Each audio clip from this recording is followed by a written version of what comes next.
Hi class, I'm Anusha, and I think we still have, we can still wait a couple of minutes, but if you have doubts from the previous session, please do ask.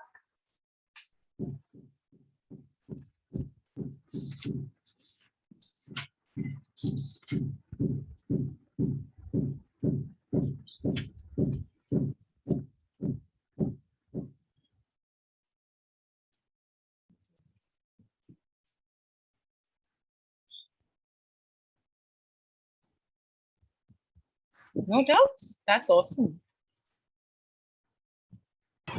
And also very soon. Day to day. So I've just got free 2 minutes back. So I'm in dazed condition, you know. Same here, ma'am. And meetings and then ISMAN, all that stuff. Yeah, I can imagine. Ma'am, I would like to ask you one thing. I was just trying the phrases from the self-study material which have given to us. So in that pre-modifiers in noun phrase, so I didn't get it that modifier M stands for modifier, right? Modifier. Small m stands for modifier. Yeah. I just got a little bit confused in that. It doesn't matter whether it is a post modifier or a pre modifier. I think they've just explained it from a BA syllabus level where we talk about pre modifiers and post modifiers. So pre modifier is something that comes before the word, and post modifier is something that comes after the word. For instance, you could have something which says that the book written by me, and written by me is obviously describing the book, but it is coming after the book. So then that becomes a post modifier. So a lot of RCLs written by me in that sense would be an RCLN. That is going to be a post modifier telling me more about the book. The expensive book, the and expensive are in this case are pre-modifiers, which is describing the book, but it is coming before the word book, right? So that's the only point that comes in. And you don't have to be worried about whether it's a pre-modifier or a post modifier. You just have to understand, is it modifying? Is it describing the book or the noun or the pronoun in that sense, right? Or the adjective in the case of an adjective phrase. Is it describing and giving you additional information about the head word of that chunk of words? So for example, the 10th book. So the and 10th will be my modifier, right? Correct. The book is the main idea. Correct. Okay. Absolutely, Prachi. Yeah. I got confused in that only where to put it. हाँ, वो modifier बस जो आपको बस इतना याद रखना है कि modifier within every phrase, within a chunk of word, you're identifying something as an adjective phrase or an adverb phrase or a verb phrase because उसका जो main word है, वो main action that is acting as the that is telling you what kind of a phrase it is. So form level pe. So now if I'm saying something like, while you don't have modifiers in a VP, in verb phrases, we don't have modifiers. We just write small v and big V. But actually, when you say something like, I was sleeping. So was is telling me a little bit more about giving me the tense of when the sleeping took place, right? It is not I am sleeping or I will be sleeping. It is I was sleeping. So was is giving more information about when the activity of sleeping, which is the main activity, took place. So the main verb is sleeping, and was is actually acting as an auxiliary in that sense, or a modifying, if you have to use that word, though we don't use it in verb phrases, but it is modifying sleeping. So you have that kind of understanding and just work with that. It is an easier way to do it. One more, ma'am. Sure. Because yesterday I practiced few. The book on psychology. Okay. The book on psychology. Here on psychology, it will be my prepositional phrase, right? Yes, it will be a prepositional phrase, which is modifying as a phrase, modifying the book. Yeah. I mean, it is modifying book.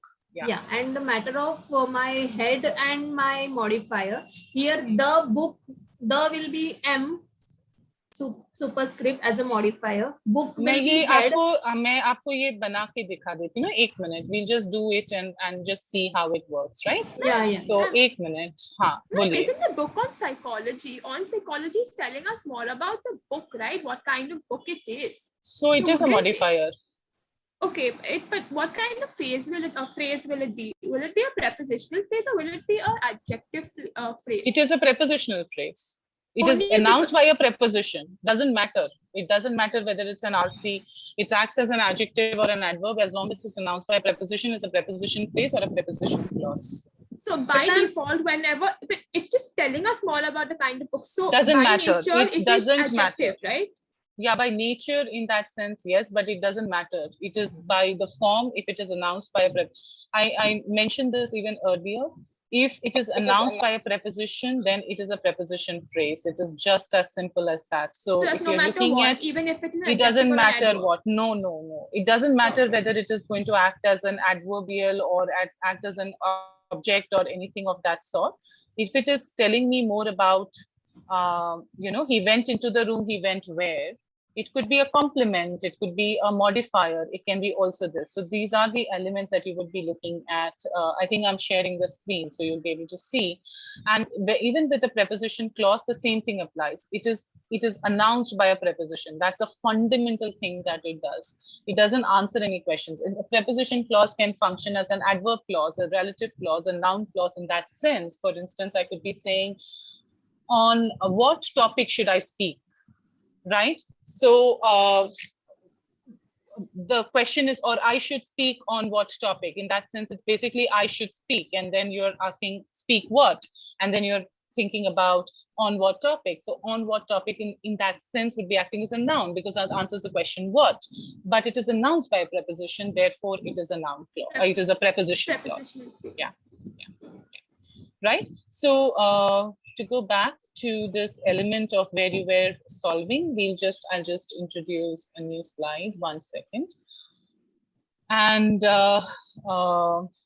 these are good questions to ask. Anyway, we were going to extend the topic there. So phrase analysis. Sorry, can we come back? I forgot the book on psychology, right? Yeah. Yeah. Hi, sorry. You're Dr. Anusha, right? Yeah, Vijaya. Yeah, who's speaking? Vijaya is my mom's name. I'm using my mom's laptop. All right. Hi. My brother over here. Okay. So I'm sorry I was unable to attend the lecture yesterday. But on Monday. Yes, Monday. But I do have a lot of questions. Did you watch the video? I did not watch the video because then I won't be able to answer some of your questions. We will have to catch up. I don't want to ask the questions which are related to the video over there. Go ahead. No, but I was doing this drama and all, which was very interesting and stuff. So, like logically and normally, I want to know what is as per the examination point of view.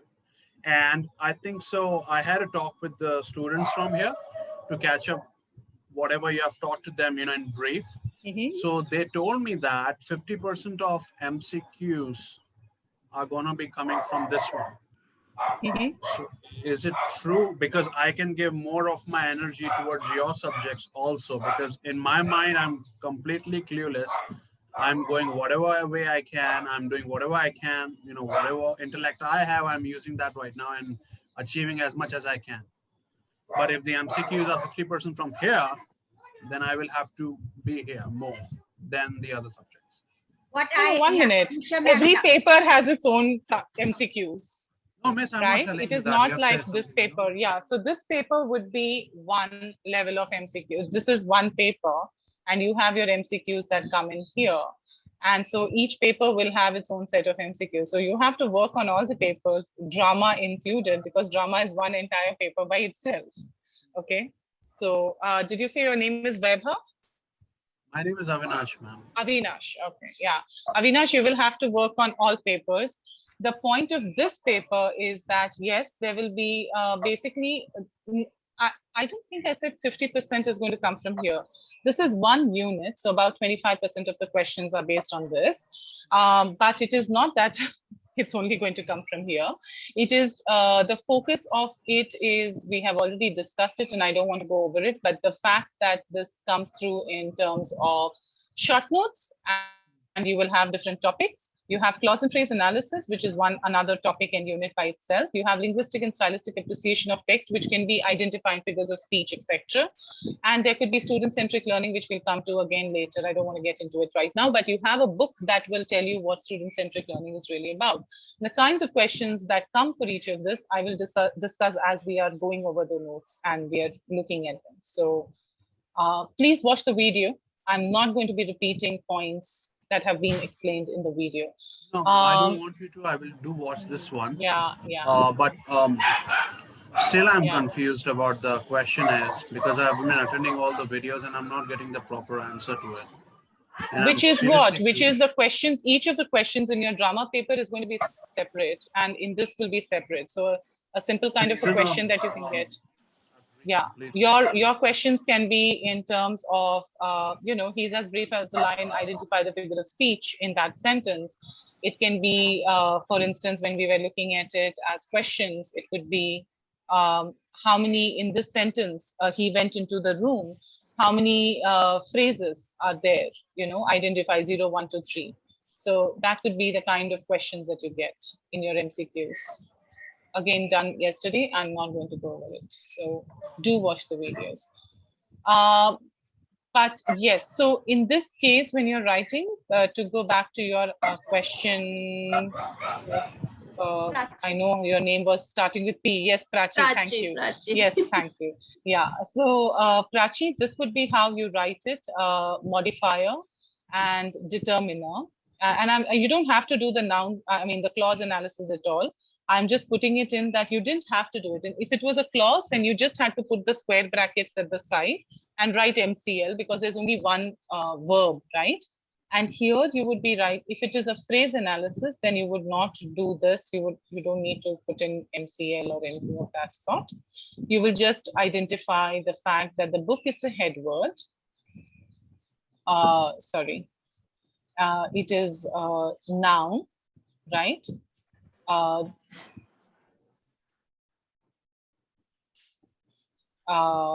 And it is a PP, and this PP is modifying. It's modifying the book, which is the head word. So that is what you are in the book. It is put in as pre-modifier and post-modifier. But actually, when you're just doing it, this is how you do it. You're not going to get necessarily asked a question in that sense of whether it's a pre-modifier or a post-modifier, but it is good to know that it is a pre-modifier or a post-modifier from that angle. You just have to identify. Anyway, you guys are not going to be doing this because we don't have the technology to enable you to do this. I would really like it if we could have. But you're just going to be asked questions on, is there adverbial in this sentence? Or is there, how many phrases does this sentence have? And does this, which of the following does the phrase not have? The given sentence not have? And that is what you will be focusing on and doing. So you may be asked, does the sentence have a complement, an object direct, an object indirect, and an adverbial? And you then have to choose that the sentence will have a complement, right? Because it does not have an adverbial or an object direct or an object indirect. It is or an adverbial. It has only a complement. So that is the kind of question you'll be asked. Do I make myself clear in how the questions will be? And the book was made not keeping in mind COVID-19 times. The book was, while it seems like it is published in 2021 and so should have kept those in mind, that is not why the book was written. The book was written a long time ago. The chapters have been written a long time ago, and they were assuming handwritten papers. And even this year, we thought that you guys would have not MCQs, but written examination. Did not unfold. So please don't think about that element. Yes.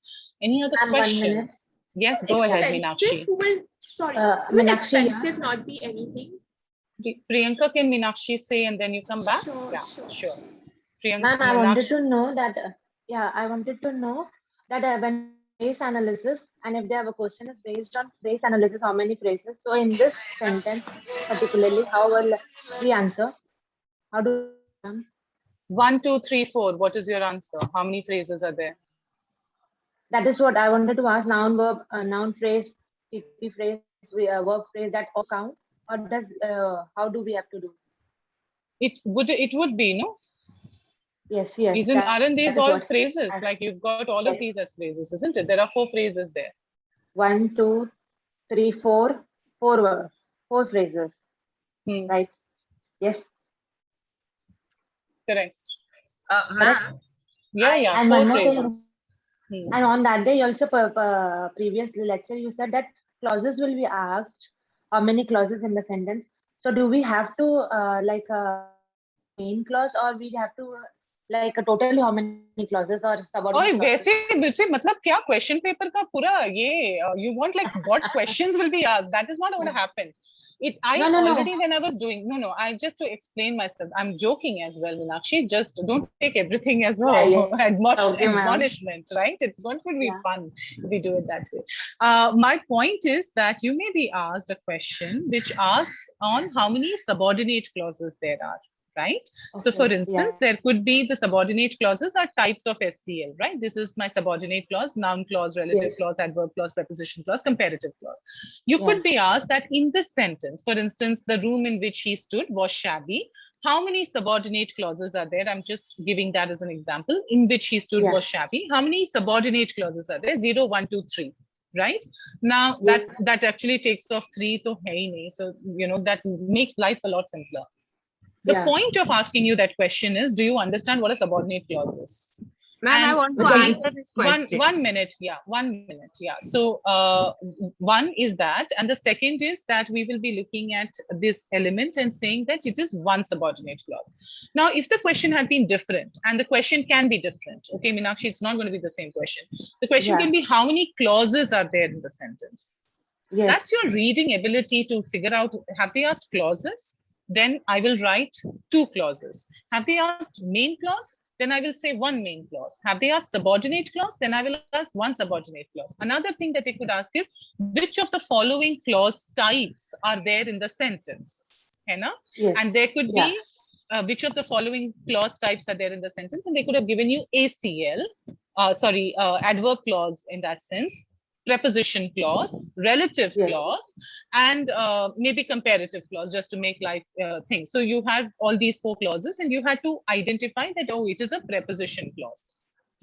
There would be, for instance, one of the questions that Priyanka had asked in between was that, would it not be a relative clause because, it is telling me more about the room? But that is the kind of mistake people will make. And so that is where the learning is being tested.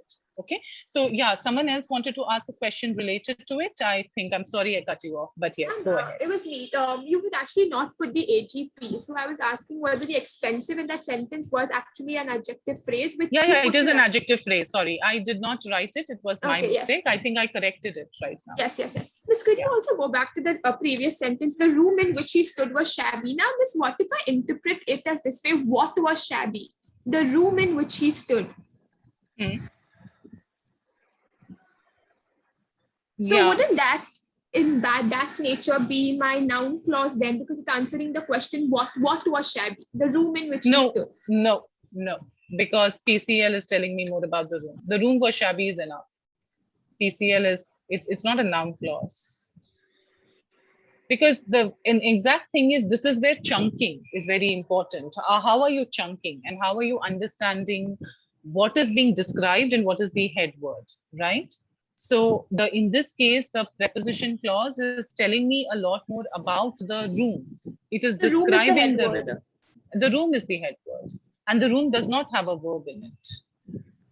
The room was shabby, so that has a verb in it. That is why that becomes the main clause. Yeah. And in which he stood. He's telling me more about the room, and that is why it is a preposition clause that is actually coming. If I'm doing it as a sentence and I'm doing it as this is how you will be describing it in phrase analysis. The phrase analysis will be that this is a subject, and the rest is an NP, and this is the VP. And so I'm not getting into, I mean, you won't necessarily have both of these together, but this is where your questions will land up. So was will be the VP, shabby will be adjective and complement. AGP and complement. Question. Yes, go ahead. Vaibhav? Is that Vaibhav or Vij? Yeah, Vaibhav. This is Avinash. Sorry, Avinash. I'm sorry. You can call me Weber for the evening. I'm fine. No, I'm sorry. Yeah, okay, I just read the V, and then I keep remembering. Okay, yeah. Then, yeah. So ahead. in the exam, so these MCI, main clause, types of SCI, noun clause, this will be empty, and I have to identify it writing in this way? No, you won't be able to write it in this way. It will be like think about a multiple choice question. You will be selecting, right? That's all that you have to do is select. So this is normal grammar, right? Yes. Modern normal grammar. If you find this normal grammar, I am so glad. You don't have to prepare for this exam. At least for this part of the question paper. I thought, why are they teaching science lecture? Am I at the right place or something? Because it looks like a scientific lingo.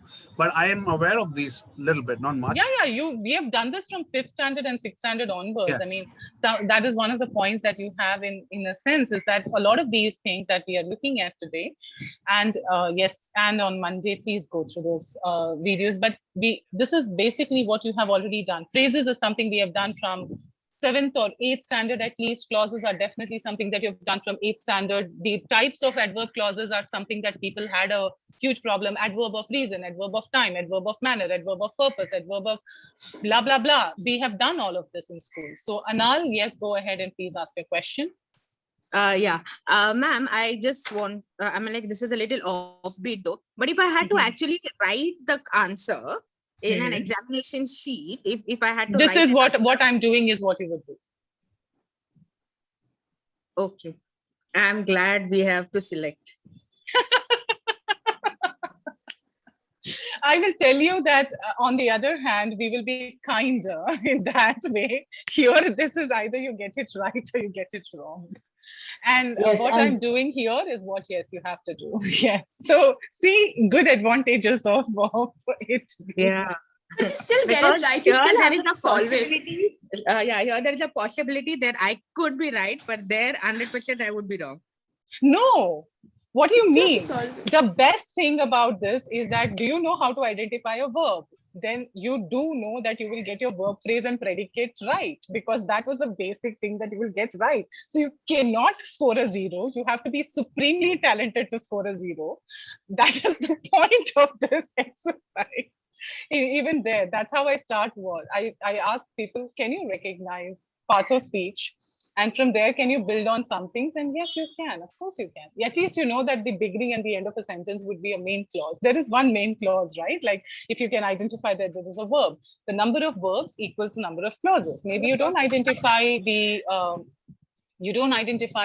how many, what type of main clauses there are, or what type of subordination there is, but at least you have identified that there is a clause in place. So learning is of all kinds, and yes, to that extent you will be able to deal with this in multiple ways, for sure. But also there are questions that you would be asked, which I was going back to and saying that please don't look at this as just about what is the grammar out here, but also try and see what is the purpose of the paper, right? The paper purpose is to get you to start thinking about the complexity in language. So one of the questions that a lot of students ask is, ye kyun kar rahe? Why are we doing this? And that is a good question to ask. And so this is my point. The room in which he stood was shabby. Is this a complex sentence? No. This is something you have done in 6th standard, by the way. You did compound sentence, you did simple sentence, types of sentences, simple sentence, compound sentence, and complex sentences. We also did types of sentence. Complex, ma'am. It is complex. It's a complex sentence. Will I do this in a children's writing book for below 8 years of age? Is this advisable for beginner learners? So how will I write the sentence in a beginner learner? The room was shabby. He stood in a room. He stood in a room. That room was shabby. Or it was shabby. That's how I would write it. Or he was standing in the shabby room. No. Also, yeah, you could also, he was standing in a shabby room. That's also fine. He stood in a shabby room. That's also fine. So I could either break it down into two simple sentences, or I could say, I could just make it, the way that Avinash. Now I got the fact that. Hey, yay, okay. Okay, I'm sorry. So I got the fact that, can you just change your name? Sorry. So Avinash got it as he stood in a shabby room. Yeah. But do you get the fact that editors will have to sit down and think about cognitive load on a student, on a learner, on a reader, and give advice on it? That is why we are doing this paper. We're not doing this paper because, hey, you need to know grammar. You're not a linguist. We're not doing this from a linguistic element alone. The ultimate aim is, as a teacher, when you read a sentence, do you fabricate material? So we were connecting it to fabricating materials. What does fabrication of material mean? I take a newspaper clip. I want to share it with my students because I have a great learning activity.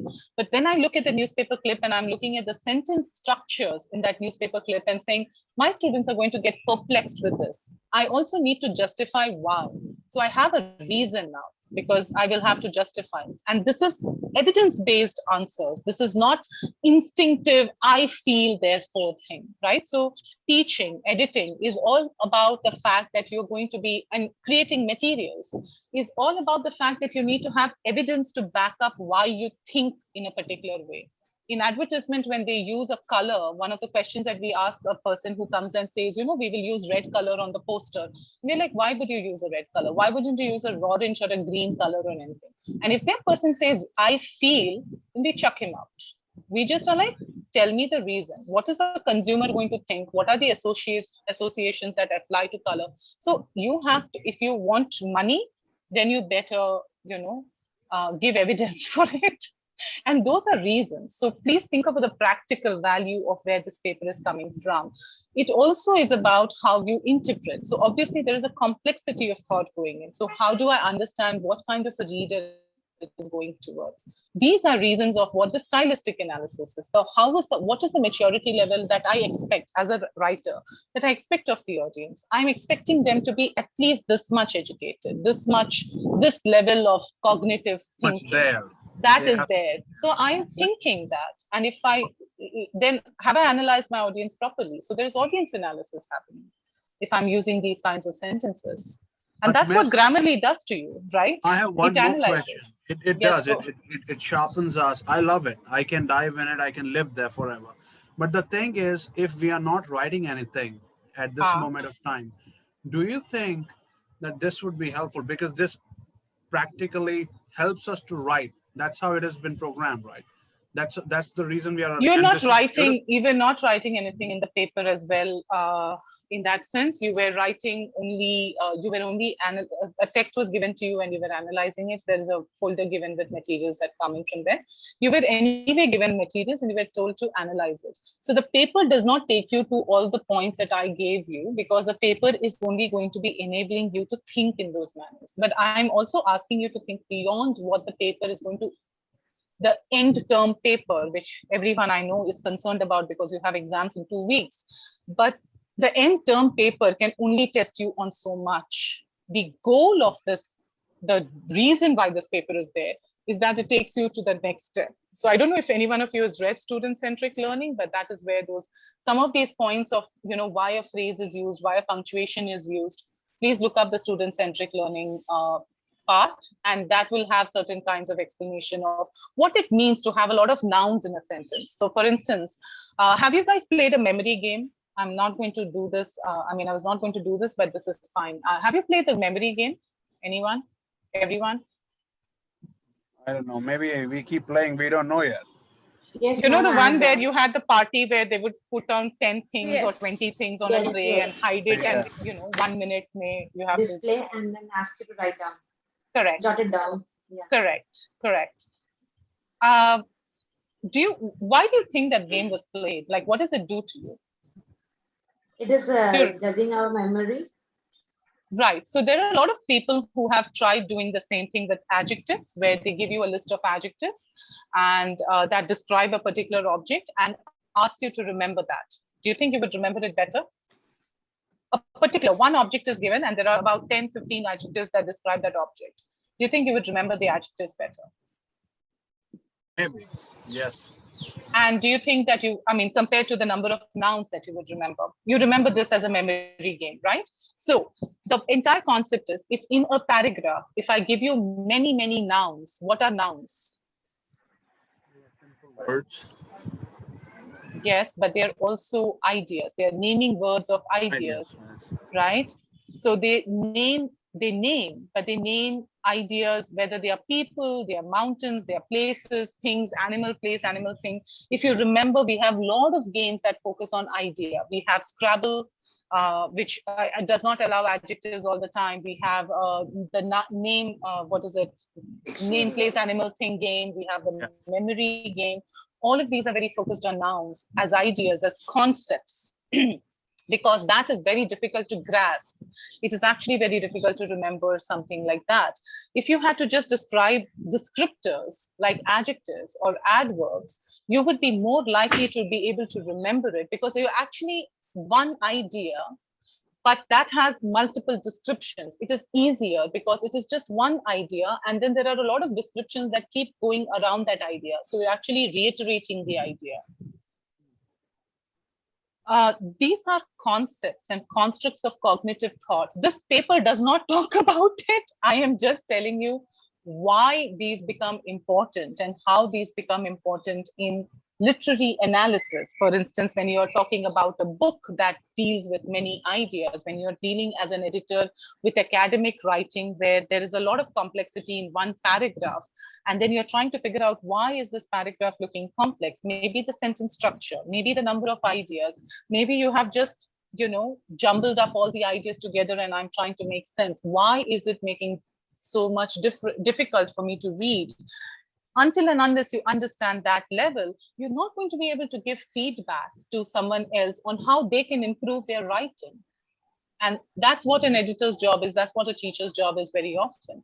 And so that is that idea of backward design. We're first telling you, deal with this, understand why, what is the effect of a noun. So if in a paragraph there is a lot of nouns, then that means the paragraph is concept packed. If in a paragraph there is a lot of adjectives, adverbs, relative clauses, adverb clauses, then the passage is a lot more descriptive. Right? So that will help you figure out that, is the passage slightly easier to read or less, is it more difficult to read or less difficult to read? One, in school level, what is the first kind of essay that you got to write? Can you think about what were the essay types that you got to write? I was been told to write the best place I visited. Yeah, it's a descriptive essay. Yes. Yes. And then they told us to write anything and whatever you feel like at that point of time. Maybe your favorite celebrity, your favorite person, the leader of India. Right. All of this at the beginning is descriptive essays. We start with descriptive essays. We move on to narrative essays after that. And finally, at the end, maybe sometimes we look at analytical or persuasive essays, because those are much more idea oriented. And so you have these are parts of what curriculum design and what cognitive load on children's psyche is in that sense. You always, in any school curricula, begin with descriptive essays because they're easier. You're dealing with one concept, my mother, my umbrella, my favorite, what is it? My summer vacation. We always had that horrible topic in school. Every summer vacation was like, write about your summer vacation, right? And that was your holiday. Heck with the summer, go to winter sometime. Yeah, but it was always like you destroyed a vacation by giving a holiday homework. But we wrote on those because it was easy to describe. It is one idea and you just have descriptions. So yes, these have implications in teaching and education, etc. So I'm just trying to tell you why you may want to use it and how it may have implications in design. But again, these are not what the concern of the paper is. The concern of the paper is primarily to just get you through. Do you know what those short notes are? Like, metaphors, figures of speech. I think you have repetition. What is it? You have foregrounding, parallelism, those kinds of concepts. So there is a list that is given out there. That is what you would have in the short notes. But I can also ask you to figure out something very simple. There is alliteration, for instance, that we have done in school. What is an alliteration? sound at the beginning words is repeated over and over again in the sentence. Okay. So can you give me any example of an alliteration? Yes. Seashells on the seashore. That's the simplest one that we would remember. Yeah, she sells seashells on the seashore. Yeah. I don't know how to do this very fast, but I can do the berry bottom butter was bitter, so berry bottom butter to make the bitter butter. I can do that. Okay, so I have practiced it n number of times. So anyway, what happens when you have an alliteration? Obviously, there is a lot of alliteration out here. There is sea and there is shells and there is alphabet is repeated. Yes, and you can do this with kacha papad, pakka papad, or anything in Hindi as well. Chandu ke chacha ne chandu ki chachi ko Yes. Yeah, that is again an alliteration. Yes. Brilliant. Yes, all of that. Why does every tongue twister have an alliteration in it? To add rhythm. Yes, it adds rhythm. Absolutely, it adds rhythm. What else does it do? It's kind of catchy and you remember it faster, I guess. So in semester 2, yes, to that extent, but in semester 2, one of the things that we will be looking at is what is phonology. And if you hear anyone stuttering, right, they stutter or they stammer, do they stammer on words like which are were sound or something? Does someone say were? Or do they say kiran? Yes, yes. It might be. Right? There are possible people which stammering doesn't relate to alphabets, right? They just stammering and stuttering are actually physiological problems of breath control, and therefore there are certain sounds which are not nasal in nature, which are not lateral, which are focused on how you are pronouncing. So there are plosives and fricatives and there's friction. And that's one of the parts that you will be looking at in the next semester. But you look at the fact that you won't be able to glide from one sound to the other that easily. It is much more better if you say she sells seashells on the seashore. If you try to speak it fast, you're more likely to stumble because your tongue can't move that fast back and forth in coming to that same spot. That is the idea of alliteration. Why would I use alliteration in a poem? What is the effect then that I'm creating in the poem? To create laughs. Make it memorable also. I mean, yes, it definitely. Advertisement uses alliteration quite a bit. And that's definitely memorable. It's kind because of the rhythm. Rhythm is always memorable. First of all, it's adding weightage to the story. It's getting more interesting. Something like this pops up. Second, it has its own sound. It catches the reader. And the third one is it kind of gives the idea of the writer. Would you slow down to speak in this case? Would you slow down to speak? Down as in this case? You will slow down. You will slow your pace of speaking when you're saying these words. Actually, it will be opposite to me personally because I would want to know what's in the story. And I'm saying when you're reading the story, the poem, would you slow down the pace of your read? Yes, because my mind would be like easy. You even when you're reading she sells seashells on the seashore, you're not going to be able to speak it as fast in your mind. You slow down. What happens when you're slowing down is you're giving yourself more time to process information. It draws attention to that idea. It enables you to spend time on that idea. And that is where it is coming from. These are effects which are not conscious, but if you read, you're doing literary criticism, you don't have Todorov. But if you read all these, principles of how style and structure are used by writers to kind of get your attention. We did continuous aspect last time, as efforts. So that comes in there. Anal, yes, you're right. And I'm sorry I know you've raised your hand. Please go ahead and say it does. I have used chat box. I have used a chat box. Yeah, I know. I saw the message. I'm so sorry. I didn't notice the fact that you raised your hand. But yes, you're right about the fact that it creates memory, and any kind of repetition is also creating mnemonic in the sense because of the rhythm also that it creates. So rhythm always creates memory. Alliteration creates memory. But you can actually look at these elements of not just identifying, oh, it's an alliteration, but also what is the effect of an alliteration? Not that the paper is necessarily asking you to do this. I'm just saying if you want to be interested in this paper and really take it to the level where it can be, these are the questions that you may want to ask yourself beyond what the scope of the question paper is. The question paper is just going to give you this sentence without all the highlights and then ask you which is the figure of speech in the sentence. That's all that the question paper is going to ask you. But I'm sure a lot of you are doing MA education, not because you just, I mean, of course you want the degree, but also I hope for some learning. And so if that is the case, then I hope that this helps you ask those questions of yourself and focus again. All right, it's 6:42. I do have an agenda, which is to take you through clause analysis. And I did say we will spend more time on clauses and phrases today. And we will look at also the linguistic analysis. So some of part of what I have been saying right now is part of what the question 3, the linguistic and stylistic appreciation is dealing with, right? The questions that you'll be asked is, what is the kind of figure of speech that you will be there?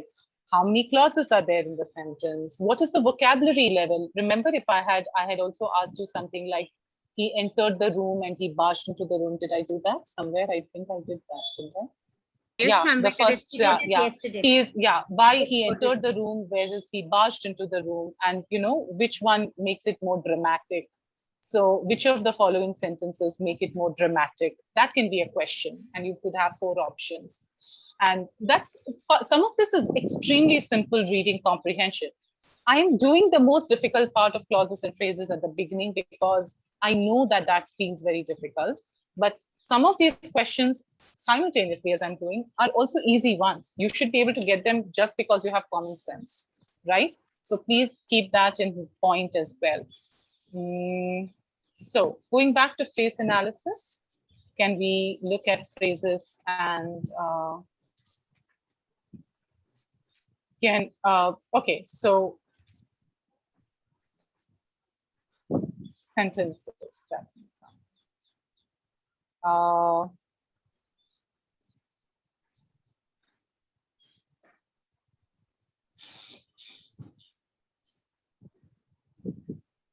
did anyone check out the clauses and analysis, phrase analysis that I had given, that I had said that you could look at?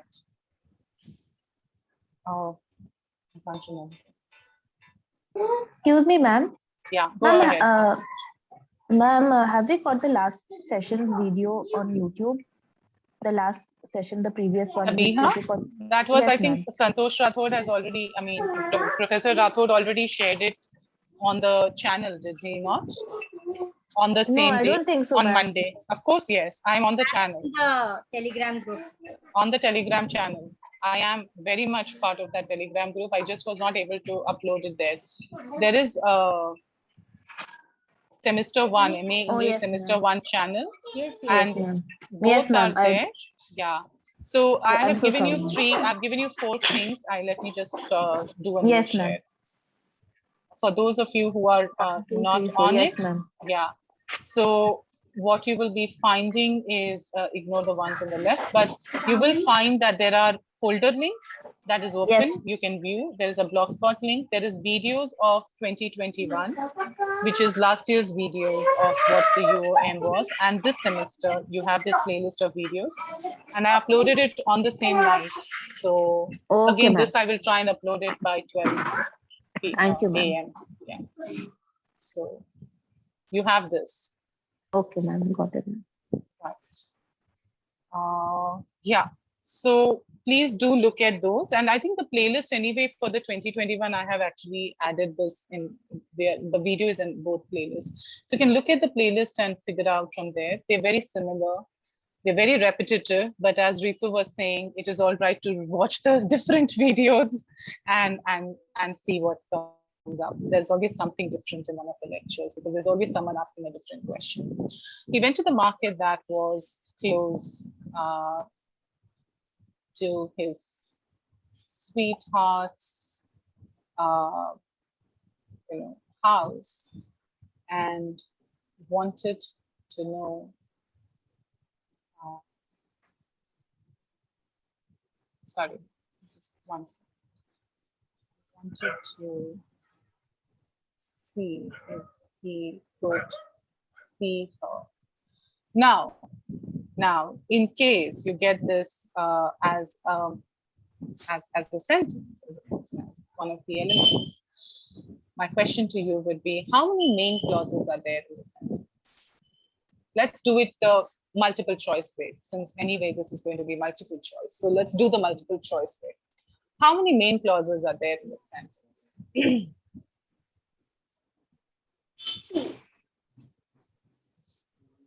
Ma'am, 2. Which are the main clauses?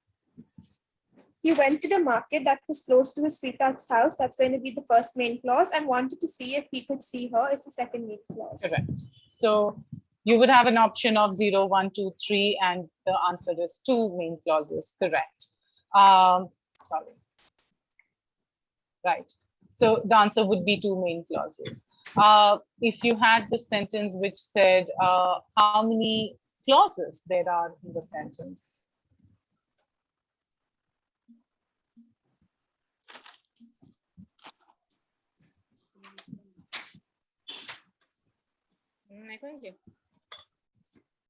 How many verbs are there in the sentence? How many action words are there in the sentence? 2. How many action words? He went. 2. Went is an action word. Is an action. And isn't was. Is was a verb? Oh. No, ma'am, it's a determiner, ma'am. Was is a verb. Was is a determiner. Okay, first point. Please note that every 3-letter word is not a preposition, conjunction, determiner category alone. It can be a verb, like do is a verb, was. It is a verb, ma'am? Yes, it is a verb, of course, isn't it? I am, you are. Isn't that what we studied? The first verb lot that we studied was, do you not remember from school? I am, you are, he, she, it is, they, you are, they are, we are, they are. Did we not study this? And then the past form, I was, he was, she was, they were, we were. Isn't that what you have? Come on, we've all done this in what, second standard, first standard? We don't even recognize them as verb. No, helping verb is a different verb. I am at the door. Where is the helping word in I am at the door? I exist at the door. I am present at the door. I am at the door. Am is not a helping word in that case. Am is a helping verb only when I'm saying I am sleeping or I am talking. In that case, am is a helping word that is telling me more about the main action, which is talking, right? But not in this case, right? It was or it existed close to his sweetheart's house. And that's one of the reasons why I wanted to point out to you, because it's not going to be that easy when you're looking at it. We very often don't recognize was or is as verbs, as actions by themselves. So you want to look at it. Is wanted a verb? Yeah, he wanted to see. So is to see a verb? To see, yes. Yes, ma'am. No, to see can be an infinitive, no, ma'am. To see. So, but that is a verb, isn't it? An infinitive is still a verb, isn't it? Okay, no, so we're not calculating it in an imposter. Okay, we will take it as a verb, no problem.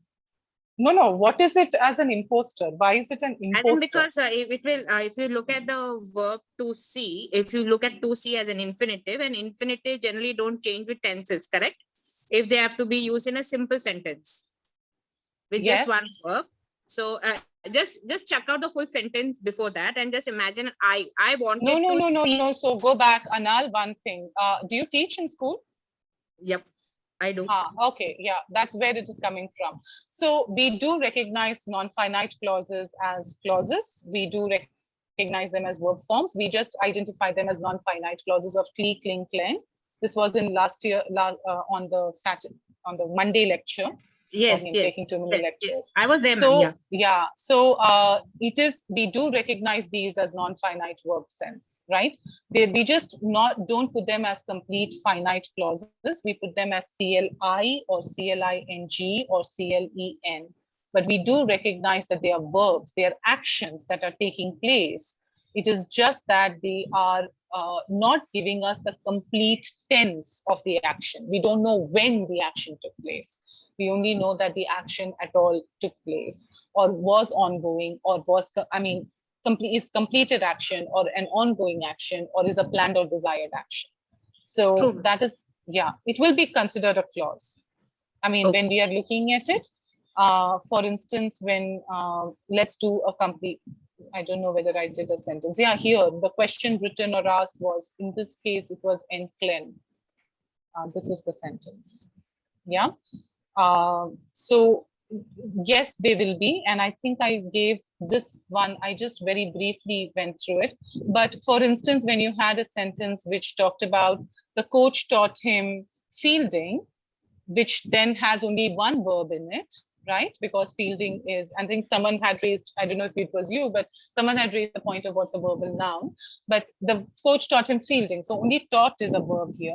But in this, there are two clauses. One is taught, which is the main clause, and then there is taught him what. And then in this case, because to field is a verb, but it is an infinitive, you will be looking at it as noun enclen. And I know are you teaching CBSE?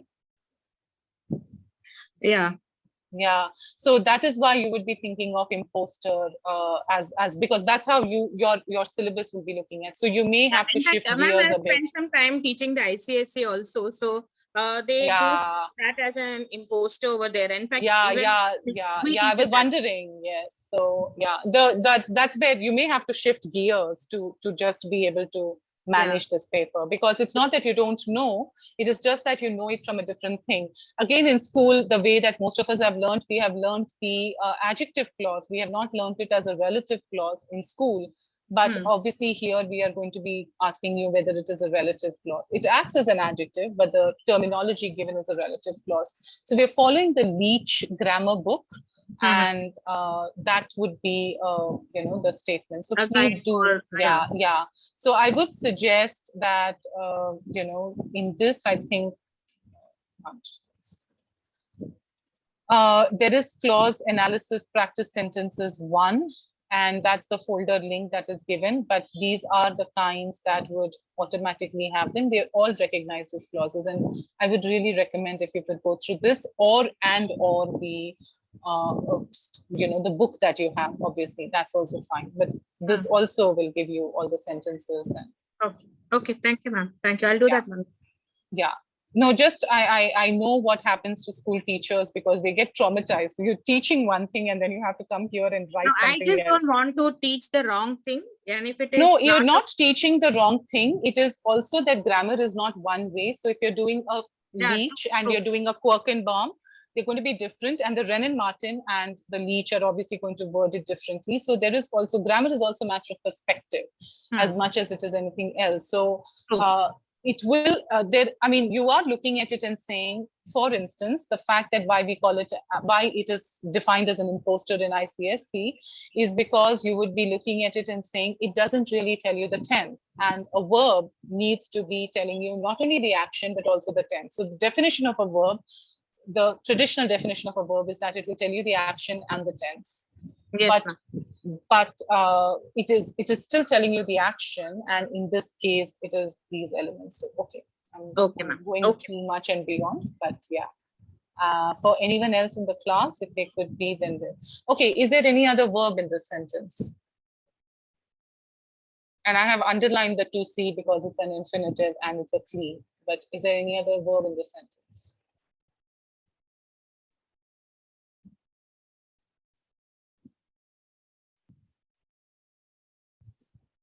The last see her. Could see, and in this, could is acting as an a helping verb that tells you more. The model, actually, in this case, that tells you about the possibility of him seeing her.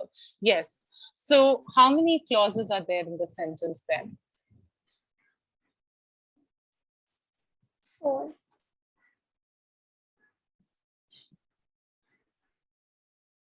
How many subordinate clauses? How many clauses? No, clauses. How many clauses? I'll come to how many subordinate clauses a bit later. Thank you for that question. How many SCLs?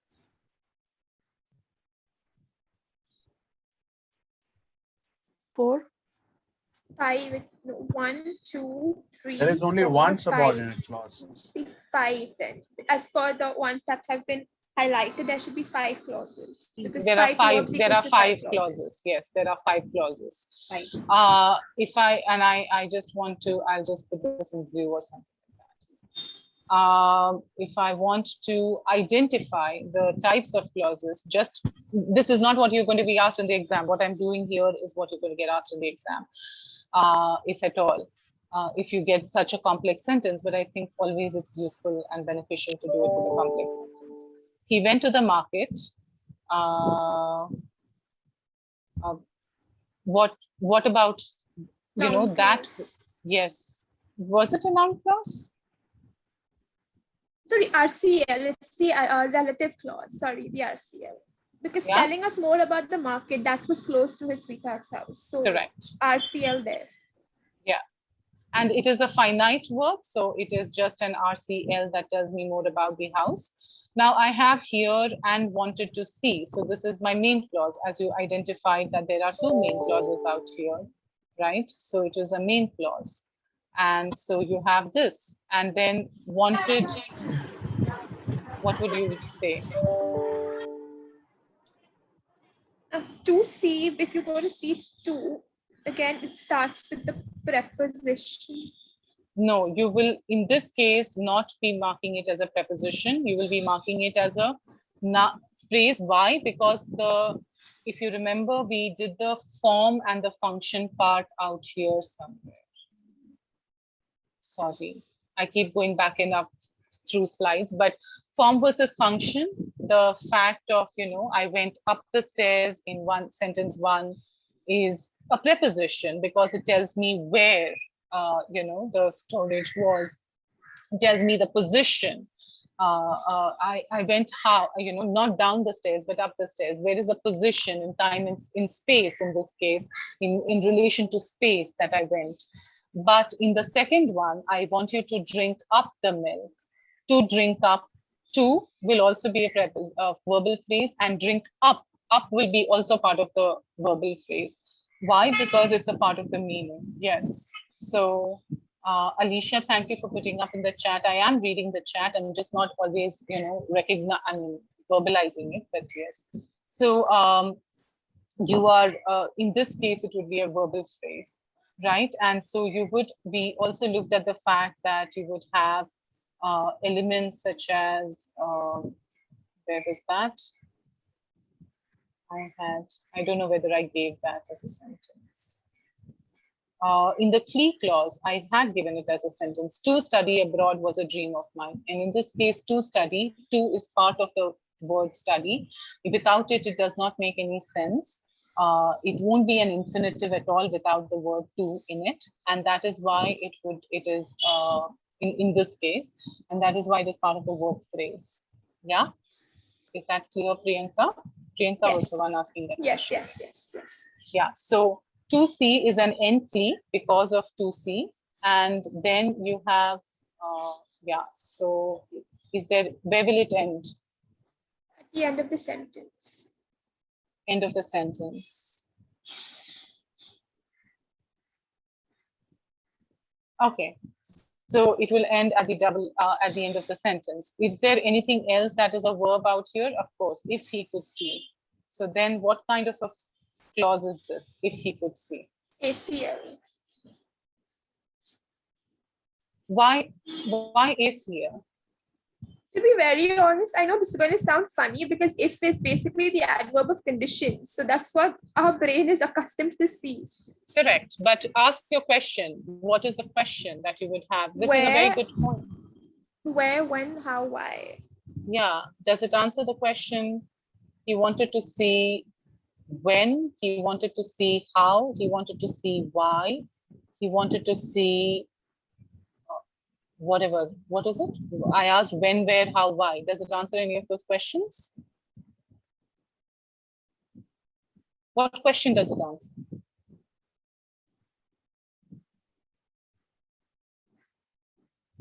Actually, doesn't answer any of the ACL questions, but he wanted to see what. Correct, which is what it is. So it should be an NCL then. Yeah. Yeah. And that makes your life so irritatingly complex, right? Now, the kind of question that I could ask is, and this tells you how many subordinate clauses there are and how many clauses there are. Like this was a answer. This is 5 clauses in all. How many subordinate clauses there are? Obviously 5 minus 2, 3. I'm not even going to wait for this answer. But the other kind of question that you could be asked is, does this sentence, not does the sentence, this sentence does not contain contains, not does not contain, contains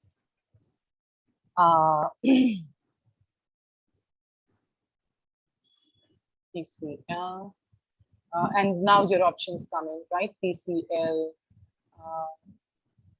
to ACL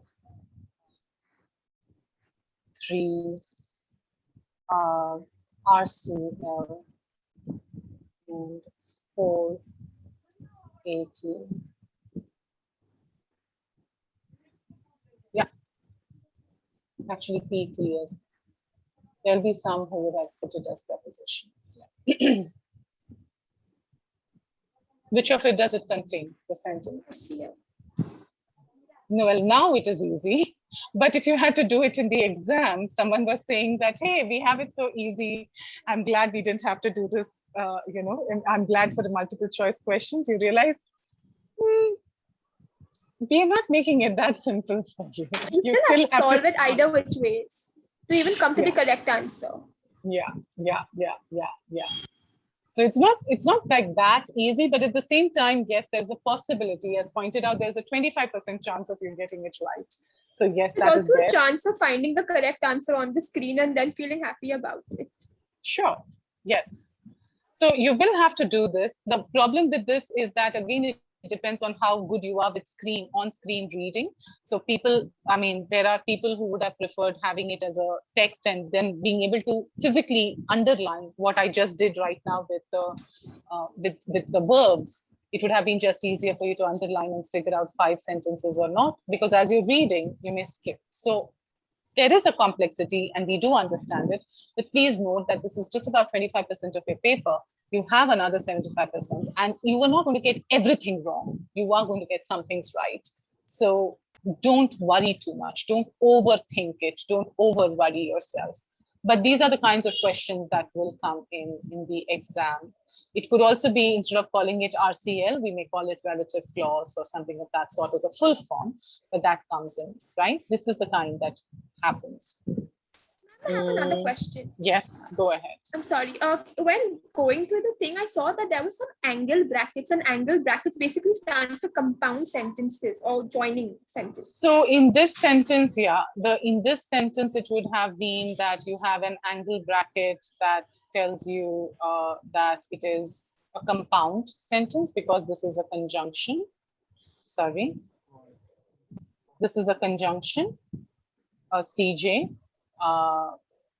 Right? Yeah. And you will keep it outside, and then you are coordinating 2 main clauses, and so you have something that focuses on the angle bracket.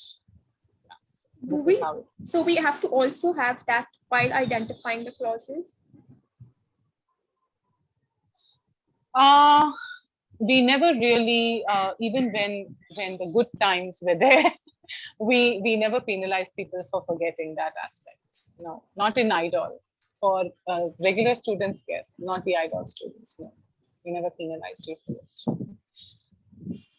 Please note, there are certain things that we teach more and test less on, right? But that's the point. An exam is never going to be a comprehensive thing. But just to tell you that, yes, the coordination and the angle bracket is there, right? It is there even in this overview that you have as a document that gives it to you, that's saying that an coordination bracket is the angle bracket, and then you have all the others. Phrases are with round brackets, clauses are with square brackets, and the sentence, if you ever come across it, is indicated with a curly bracket. So it's just like how you did BODMAS test and all of it in terms of the square and the round and the angle and everything. It has a hierarchy. So grammar is quite hierarchical and systematic. It is a system, right? That is what we follow. So that's where it comes from. Yes. Any other questions from anyone else as you're coming across these? Are you feeling very diffident about it? I don't know what I'm feeling right now for looking at these things. What are you feeling? Thanks. Yeah. Okay. I seriously want to pass. Hands down to God, I want to. But I don't know how will I pass after this. Seriously. So let's go to the next part, which is Anal. Yeah, go ahead and ask a question. Ma'am, I just wanted to know that this marking what we are doing is, I'm like, I have never come across this to be any, is this some kind of a standardized marking, or this is just true to the subject that we are doing it? Like no, this is done by Leach. You will find that you have this in your, I mean, this is the same marking that you have in your book also, right? The grammar that we follow is done by G and Leach, Leech. And yes, it is known as the most standardized marking. Brennan Martin is outdated. So the book is by Leach. It's called Style in Grammar, and that is the book that we follow, and that's given in your syllabus and in your book itself. True. So that is the book that we follow, and yes, this is standardized marking. If you go around and you even Google, so let's just do this right now.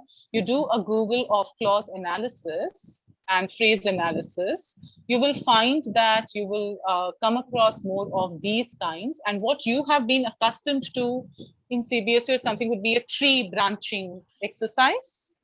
Is that what we're doing? Yeah, so that is just occupies a lot of space, and so you would have, I should just write examples out. Okay. Yeah. So you will have, clause analysis in, if you look up these sentences, they will actually give it to you. So you either have the tree branching one where they will give you the sentences in a sense, or they will have just what we did in school, where you will just be asked, how he did, and underline that part, and then say, what is that part of speech? So there are levels to this that you would have as an exercise of clause analysis. We do phrases separately and then we do clauses separately. So the thing is, the first step is phrases and then we come to clauses. So it's like, in school and also in TYBA, for instance, if you have done TYBA grammar, you would have done a lot more phrases than you would have done clauses. So MA is where you do a lot more clauses than you do phrases. Okay. If you're perpetuating. Why do we do phrases first and why do we do clauses second is because a lot of times you don't do phrase analysis for complex sentences. Most of the time we do phrase analysis for simple sentences. True. And then we move on to it. We also want students to understand, and just from a point of view, to understand what SPOCA really is. When you're looking at a subject, predicate, object, verb, complement, you also want them to understand where is that. Yeah. You want them to understand that every sentence has, every chunk has a function of its own, and it functions in that manner. You're teaching, this is a basic reading strategy. When you do phrase analysis, what is the one thing that we are teaching students to do is we are asking them to chunk words. True, ma'am. Isn't it? True. Yes. And if you're you can call me Anusha. We're all colleagues out here, most of us. So we are asking them to chunk words. What does chunking help you do is that you're taking 3 words at a time or 4 words at a time and being able to identify and process that information as this is actually an adjective or this is just an adverb. And in that way, your reading speed will improve. So we are training them to a certain extent by enabling them to chunk words over a period of time. That is going to enable them to improve their reading speed because they realize it's a very unconscious, subconscious process, but it is what is enabling them to improve their reading speed. I wish we taught why we teach sometimes as much as we just teach what to teach.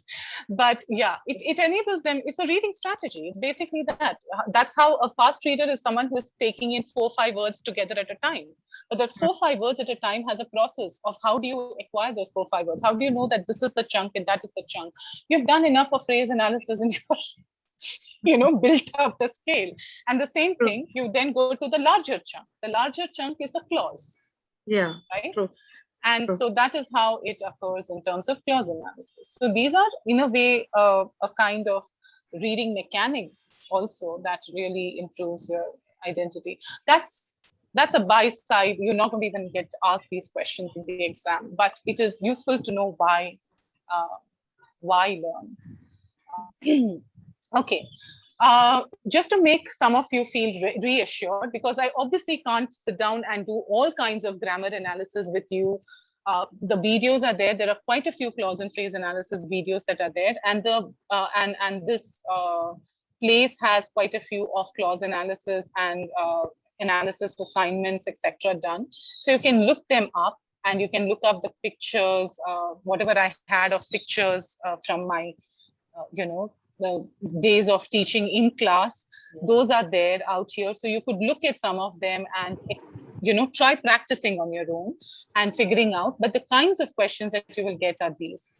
But these are not the only kinds of questions that you get. I mean, for those who are saying, oh my God, how am I going to do this? You don't? Fine. Let's say that you can always do a tukka. B, I have actually taught you certain strategies while I was doing this about what kinds of ways that you can actually do this is just to look at the number of verbs or actions that are there in the sentence and then identify it in that sense. So those are kinds of strategies that you could adopt and use, and take your time about it, because a paper is not that lengthy in that sense, and it's one sentence at a time. But for those of you who are still feeling like, oh my God, this is not going to be something that I can ever in my life do, you do have something that would be also asking you questions on the various parts of speech. Remember the parts of speech thing that we did? You can also be asked a question, this sentence contains how many nouns? Or this sentence contains, this sentence does not contain which of the following parts of speech? And also how many words are there which are from the open category? You can get asked those kinds of questions, right? When we were looking at this last time, we were focusing on certain kinds of questions that will come in. I'm sure you can identify the noun and elements of that set.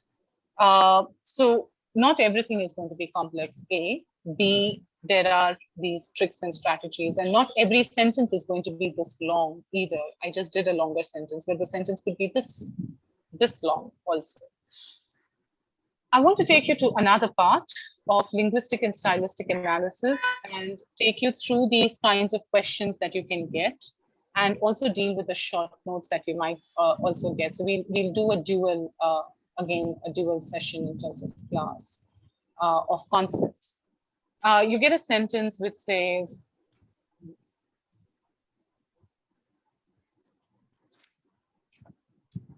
why am I doing he went all the time?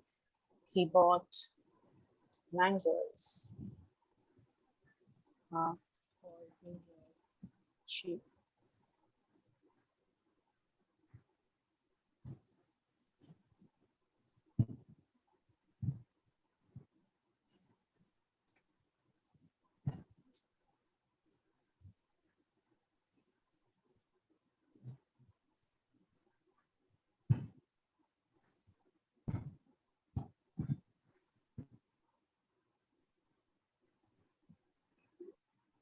Now, this is a sentence, or this is a passage, a short passage that is given.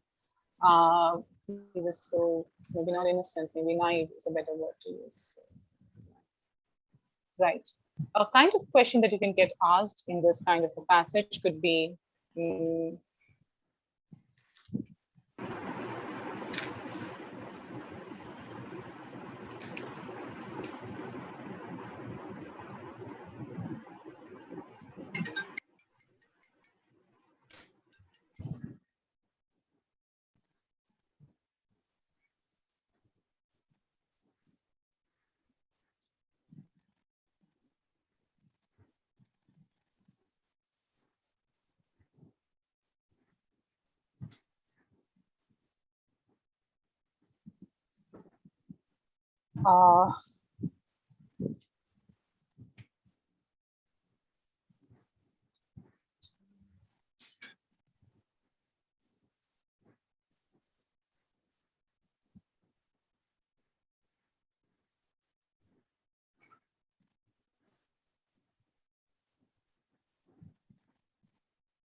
Yeah, your answer. General readers.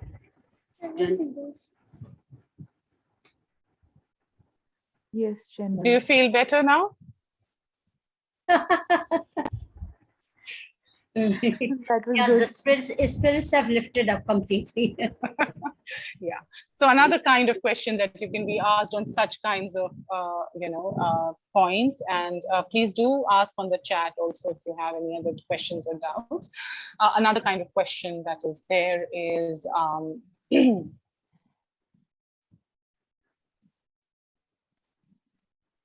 very basic reading comprehension types, and I really hate doing this because I feel like I'm going back to setting papers for 10th standard and 8th standard students. But which of the following is not true in the as given in the passage? It's not true of the passage.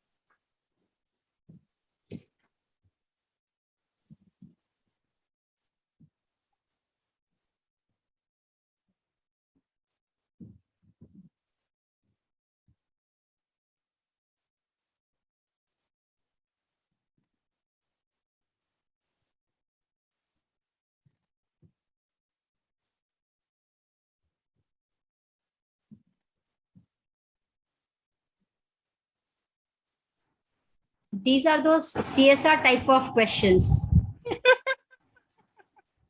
Yes.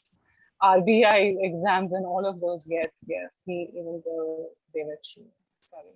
Yeah. I'm making this up as I'm writing, so I will forget. I'm just going to, yes, but they are, right? And he,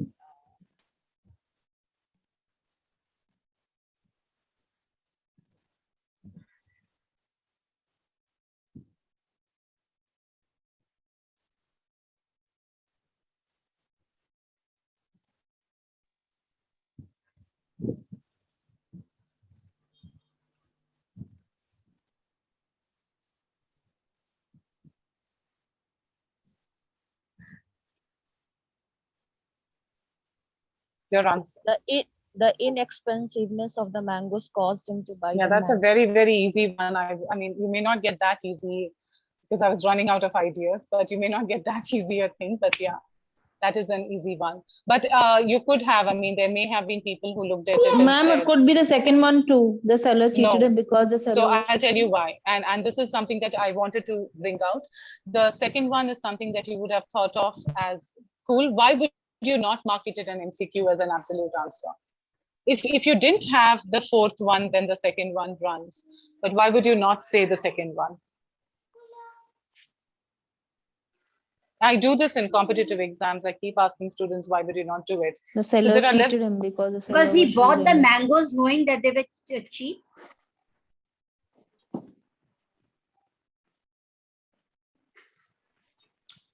Again, the third one. Okay, why? Okay, so all right. So it was not as bad as I thought. So there are people who are thinking of these question options as well. All right. Yeah, these are no. Is that what this passage is saying, that he is naive because he bought the mangoes? No, no. No, no, ma'am. He's naive because he doesn't connect that cheapness can be rotten. Correct. So if you say that he is naive because he wanted the mangoes because they were cheap, does not really give you the sense, right? It is not the absolute correct interpretation. So one of the things that you will have in reading comprehension is we talk about decoding. People who are, multitasking, I admire you and congratulations, but can you switch off the mic? Yes, thank you. So, he is naive because he wanted the mangoes even though they were cheap. Will detract because there are levels of reading. There is a level 1 which is decoding, so you're able to just decode the script and you read and you just make out what the words are. There is another where you talk about comprehension, factual comprehension, which is basically you just read and understand what is the passage said. You may not understand it at a deeper level, but you understand what the passage is said, what the ideas are, you are able to identify what the main idea is, basically write a summary in that sense. There is another which is inferential comprehension, which is the third level, where you are actually able to infer meaning that is kind of hinted at very strongly in the passage. And then there is a fourth level, which is interpretative reading, which is what a lot of literature students are supposed to do in their interpretation of a novel, of a play, of a poem, etc., where you combine not just the text, but the context, the situation you are in, the reaction of the reader. You do a reader response theory, you understand it from a feminist point of view, you bring in other factors to bear on that text, and then you kind of create meaning in that sense. That is interpretation. It's a very active, very, very intense activity that comes on behalf of it. In reading comprehension, generally, if you have multiple choice questions, we cannot give you interpretative options as right, because interpretative actions will always require to have a subjective point of, why do I think like this, which cannot be done in a multiple choice question.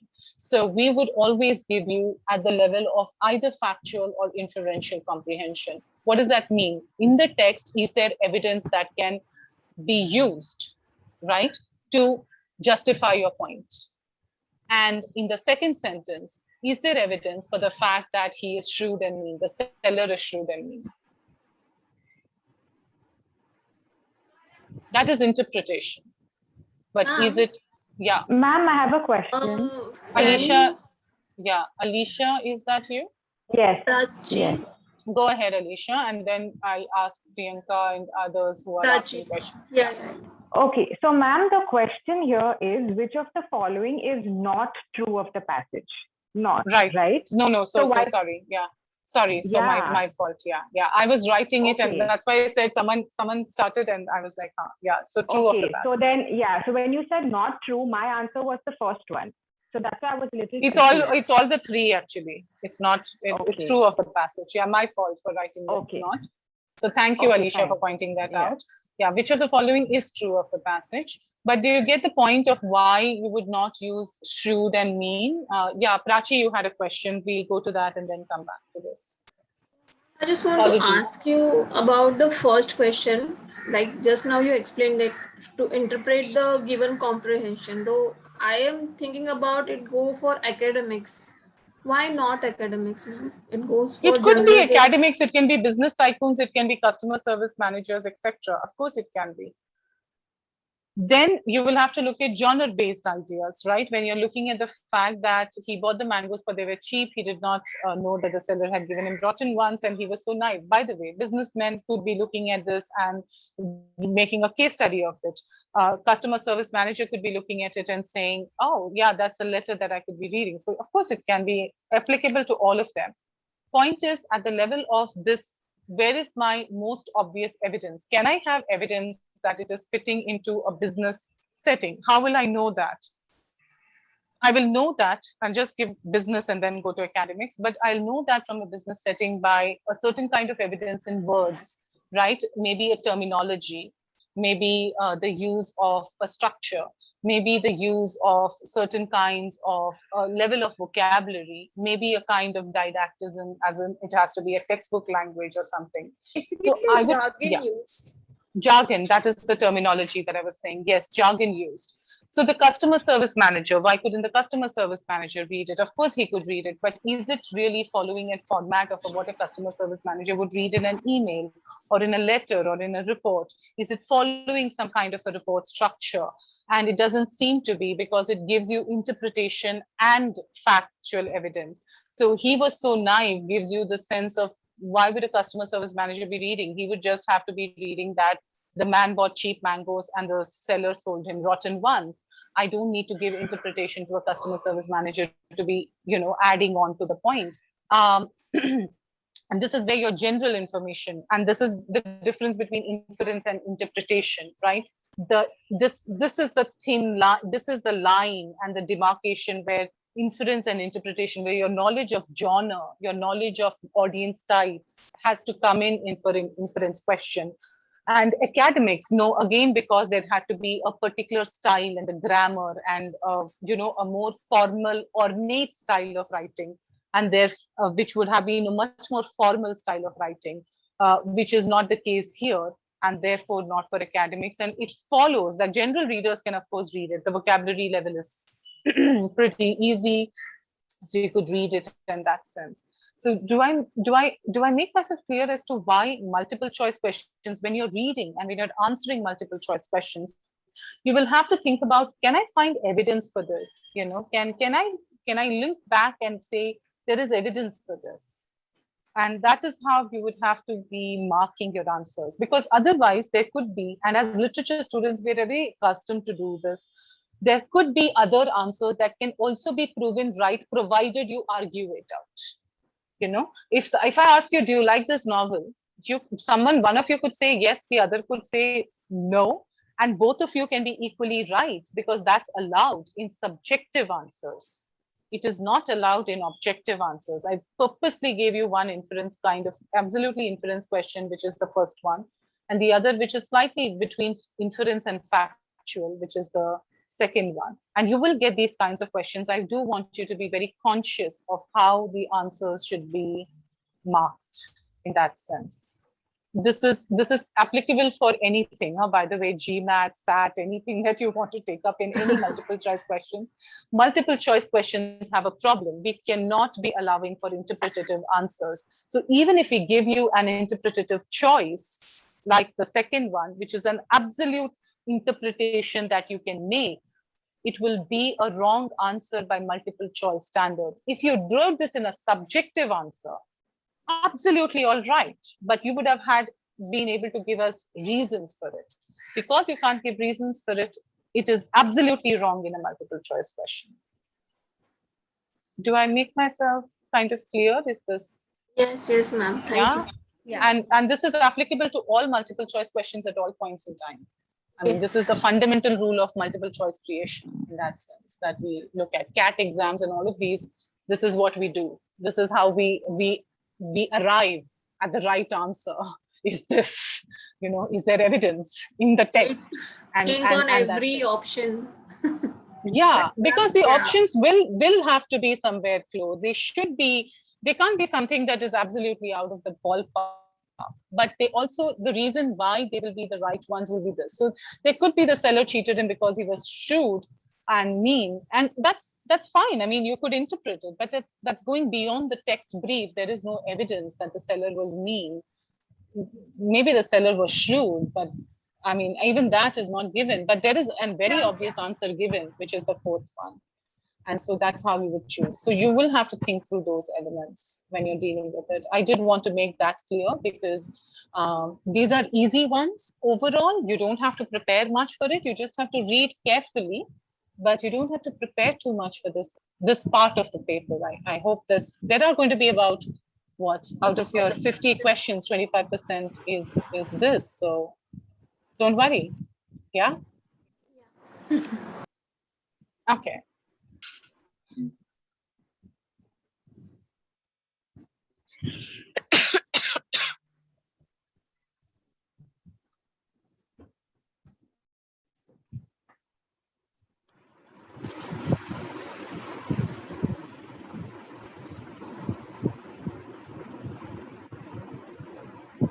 I'm going to run out of ideas, but anyway, this is the last one that I'm doing for this particular passage. You may not get all, I mean, you can get the same sentence for 2 different questions, which may be spaced out because it does, I think it shuffles the questions around. So you won't, that's the software. So you will perhaps get these questions in a sense there. But it is possible that you get 2 questions on the same line, but you may get them spaced out, or you may get different questions for each question. You may get different lines that you have to analyze.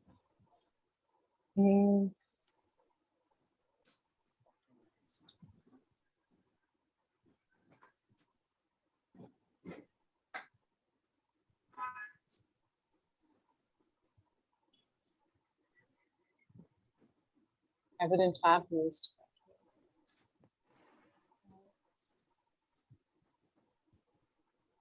Yeah, I'm sorry, I'm running out of words. So these 3, and you will have a 4th one, which is the wrong answer.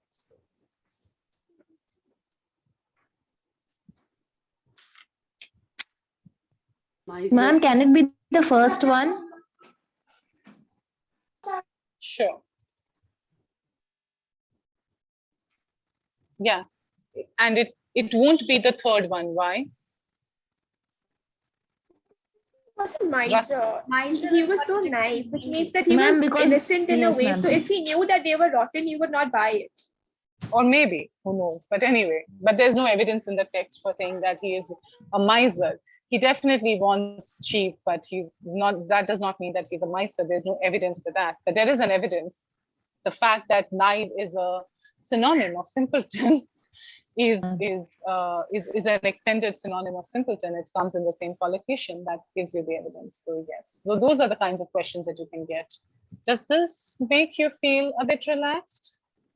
Yes, ma'am. Yes, a little bit. Little bit. So some of the questions that you can get in your question paper, and I'm not going to go over all of them in a sense, is you also get short notes, and you have different kinds of short notes, and I think you should go through your materials for them. But you can get asked questions on your short notes to say, you know, what is the role of repetition in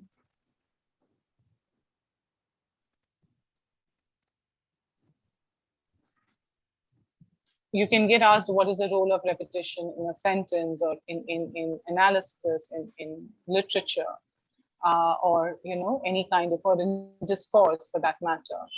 And the kinds of questions you could get asked is to emphasize ideas. And I'm assuming that many of you have not read your text at all. And I'm still saying that you could still answer. Let's see whether you can still answer this.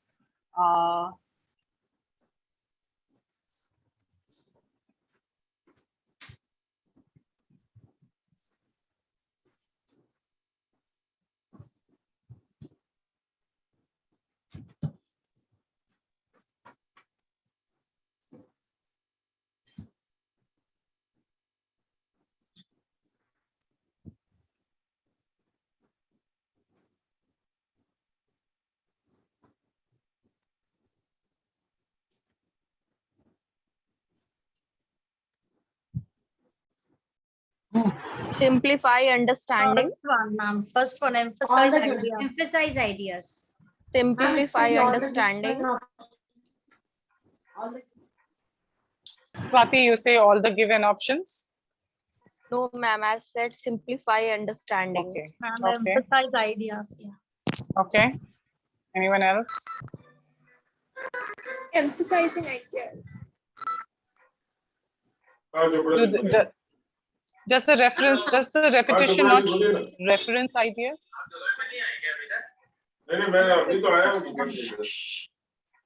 Cheryl, you have also said emphasize ideas. Doesn't the repetition also reference ideas? For instance, when I say the plane or I say these things, there are 2 kinds of options. Now, did you? Ma'am, your voice is not getting clear. Yeah, because someone else is also talking. Yeah, so I think people are muted. So now, do you think that it can be both emphasize ideas and simplify understanding? Yeah, emphasize idea, the Yes, understanding ma'am. would be simple. Because it is repetition, na, ma'am. So then, is that very clear to you that there is another option that is the right one, even if you don't think that reference and link ideas is the correct one? D. That is also there for Of the repetitive. options. Let us simplify the idea. You will The be given options. yeah. So the choice in terms of it is that, of course, it is emphasizing ideas. By emphasizing ideas, you are simplifying understanding. You're also referencing or linking ideas by repetition, because when you say, you know, it entered, it flew in, it was a bird, it fell down, the bird flew in, into the room. The bird flew into the room. The child looked up at it. It fell down. The aviator was no longer was no longer functional. It seemed to have died. The father came in with, you know, new batteries to replace, so that the toy could function again. Now, what I did is I used in the sentence, the bird flew into the room. There was a bird. The child looked up at it. There was it, which referenced the second sentence. It fell down. It was again repeated. That's fine. But the third one, it was no longer the toy. I mean, the aviator was no longer functional. So the aviator was a third reference to the same thing, that was a bird. And then the father came in to replace batteries so that the toy could function again, and that was toy. So now you looked at the fact that it was a toy bird that flew into the room, and you had repetitions. Now it becomes very complex, and it is a very complex idea. If you just said the bird flew in, the bird was hurt, or the toy bird flew in, or something of that sort, it would just make it much more easier. And that's what another thing that repetition does to some extent, is give references and link ideas much better for us to be able to understand and process. So repetition does help you to link the idea and say, oh, this is how it is connected. It can be irritating, it can be boring, it can be really frustrating, but it is also something that helps you to process ideas faster, because there is so much of repetition that comes in. And you are able to make the connections between the connect the dots, so to speak, much better. So yeah, the answer is all of the given options. So this is a kind of question that you could get asked. You can also get asked simple questions, such as, you have a lot of figures of speech, if you remember in your short notes. And you also have certain things as, what is the function of foregrounding, you know, foregrounding's function. Can someone tell me what foregrounding's function is? I'm sorry, I'm not going to be able to do a short note, I mean, multiple choice question on this, but what do you think is foregrounding? Is it a kind of a preconceived idea? No. Can I do this with y'all? Okay, so foregrounding has multiple techniques to foreground information. Basically, you highlight information. That's what you do with foregrounding. You highlight information. You could use repetition. Yes, you invite attention. You could do this by repeating an idea. For instance, someone will say, no, never, impossible, you know, something like that.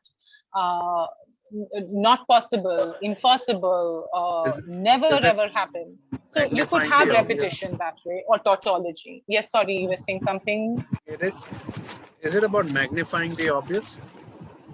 Magnifying not necessarily the obvious. So let me give you one other aspect. So this is highlighting information, right? So the way that could be done is by drawing attention to it. It could be done by repetition, can be done through, you know, describing something much more in detail. Now think about a detective novel. What does a detective novel do to retain interest? It shows us mystery. It takes us to the picture. It creates suspense. It creates suspense, but it creates, and why are you not correct? But why are you not able to in any horror story, if you remember, and I'm just giving you random examples, but I think you will be able to make those connections much faster. In every horror story, there's always this kind of one person who's, maybe the kaka in that old Haveli, for instance, who always comes at these inopportune times. For instance, in Harry Potter, it is Snape, who is considered an evil character. Would you consider him an evil character in the first 2 novels? For the ones who've looked at Harry Potter. Yes. Yeah. He looks like he always appeared at the wrong time, in the wrong place. Wherever Harry Potter was in trouble, there was Snape going away. At this point, you were suspicious of him through the first few novels. And then you realize that, no, he's not a bad guy. Because in those first novels, I believe that the story is told from the other side of a point of view. No, but that is foregrounding. Why did you focus on this guy going away? Why did you not focus on the other part? Where afterwards they did the big reveal of showing, the other villains, the true villains of the story. Do you get the point? So it was and I can do this with in every horror story that you have, right? Isn't that the case? There'll be this Haveli ka, the old man, always an old man or an old woman, who come in with this lantern, and suddenly, just as you're looking at it, and they are like, lantern, kuch chahiye kya? And you're like, yehi chudail hogi, yehi wo ghost hoga, right? And then after a point, you're looking at through this and saying, and finally, the big reveal is always at the end. There is some character that you never ever found, huh? Or they were just passingly, sort of shot. And that is your foregrounding. Why do you use foregrounding? To highlight information, one, of course. And it is to draw attention, definitely. But it can also be used as a very effective tool to ensure that the other information is hidden away. That's why you might want to use foregrounding. So you use foregrounding as a technique.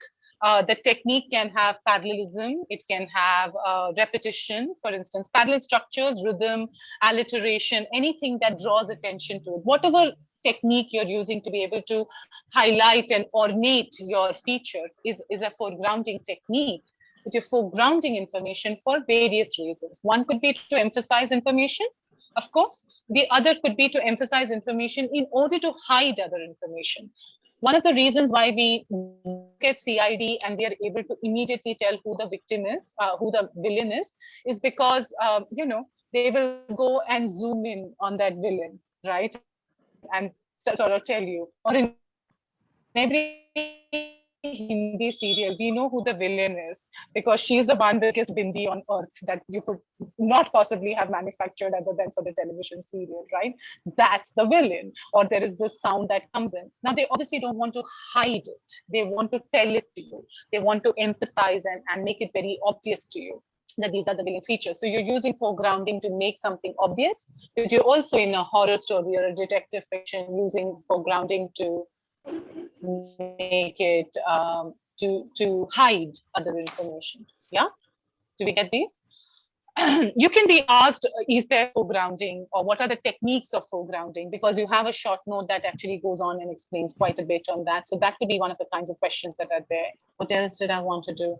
Types of figures of speech. So can we look at some of the types of figures of speech that you know? Can you tell me figures of speech that you know? We did simile. We did metaphor. We did alliteration. Okay. Personification. If anyone does not know these terms, please let me know, because these are terms that you should have an idea of. Personification is when you give a human quality to animals or things and objects. Yeah. So you give it a human quality. So you tell that the chicken was very brave. It becomes a humanizing feature, or that's the kind of thing that you would say. Anything else that you would look at? Hyperbole. Yeah. Pun. What is a pun? What is a pun?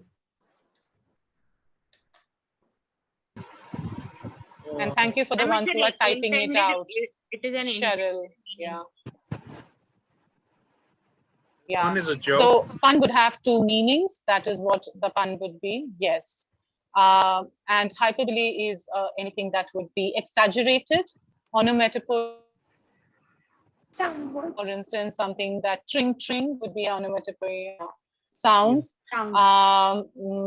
climax. These are questions that you could be asked as, and this is actually, anticlimax is much more difficult for us to test you in 2 lines, but you could still have it as 4 lines or something and ask whether there's anticlimax there. What else? What is a climax and what's the difference between a climax and an anticlimax? Yes, we'll come to all of that. What is the difference between climax and anticlimax? Before the climax would be a logical ending to a story. I mean, what we are expecting, what is being shown as such. Climax is basically from the less important ideas, you take them to the more obvious important ideas. No. Yeah, drama. Let's do drama. What is climax in drama? An ending, right? Yeah. It's a disappointing ending, I guess. It's a no, that's anticlimax. Any drama. Anti means before. No. Okay, let me do this. Wonderful. We guys, 8th standard figures of speech, Renan Martins. People have not been paying attention, but yes, highest peak of tension. Yes, we did this in school. Climax is the descending order, words that are arranged in descending order. No. Oh my God. Yes, no, wait. I'm coming and telling you what a climax and an anticlimax is. I don't want answers anymore from you guys on this. Okay. Climax is what two of you had said and indicated. It is a heightening of suspense, right? And when you're heightening suspense, and not just a heightening of suspense, it is what Ritu was trying to say as logically drawing it to the extent connection. Fair enough. When, for instance, let me give you this as an example. Every, again, black and white movie of ghosts, she was draped in a white sari. It was a dark night. She was walking down the road. There was no sound. The trees were howling. The trees were whispering and swaying to the breeze, the strong breeze. The dogs were howling. And off in the distance, the car was speeding up towards her. There was a man in it, driving with great speed and with a very angry look on his face. And he drove at her, he spotted her, and he increased his speed and shot at her, right? And you have this point. Now, obviously, if it is any Hindi self-respecting serial, that is when you're going to have a break for the day and you go to the next day. What is your prediction? The story is incomplete and it sucks. What would happen in the next episode? But what will happen? What is your prediction? What is your prediction? I didn't say what's your anticipation. What is your prediction? The lady's gone now. There could be an accident. That there is either an accident, he either kills her or he kidnaps her and he goes and rapes her or whatever. There's an anticipation of goes into our mind. Yeah, whatever. So there is an anticipation that this is the guy who is going to be harmful to her. He stops. So the next day, so that's climax that is building towards. And if this had happened, if he did everything that you expected, then that would have been a climax, So that is a climax. Yeah, it is predictable. It is moving in that same pace in that sense. He screeched. Yeah, he brought the car to a stop with a screech right next to her, and he angrily got out of the car and told her and said, "Why did you not wait for me when I told you to wait for me in the office? And why did you start walking? Get into the car. Mom is so tense about you." And hugged her with love and affection and gently, opened the door for her and gently, and shielded her from the strong winds as she got into the car. And you're like, iske liye maine pura 5-10 minute mera kal ka barbad kiya. Unpredictable climax. This is unpredictable. Or it would be that it is unpredictable for some of us, it is predictable for some of us, but largely anticlimax is used for mature audiences. Okay, let me ask you this question. Would you tell a child, if you tell a child a story and you talk about a child, and I'm very conscious, 7:51, so I have time for this. Tell a 5-year-old child that a man and a tiger were locked up in a cage, and the man ate the tiger. Will the child be shocked? Yes, ma'am. Child will not be able to comprehend. Believe that. You think so? Try it. I have done this. We do this with young children. Children, we never use anticlimax in children's stories. They might be able to imagine it. They are imaginative. They will tell you how the man could have eaten the tiger. The tiger became very small. The man opened his mouth. The mouth could become very large. And the man was very hungry and he could eat the tiger. Absolutely. Okay.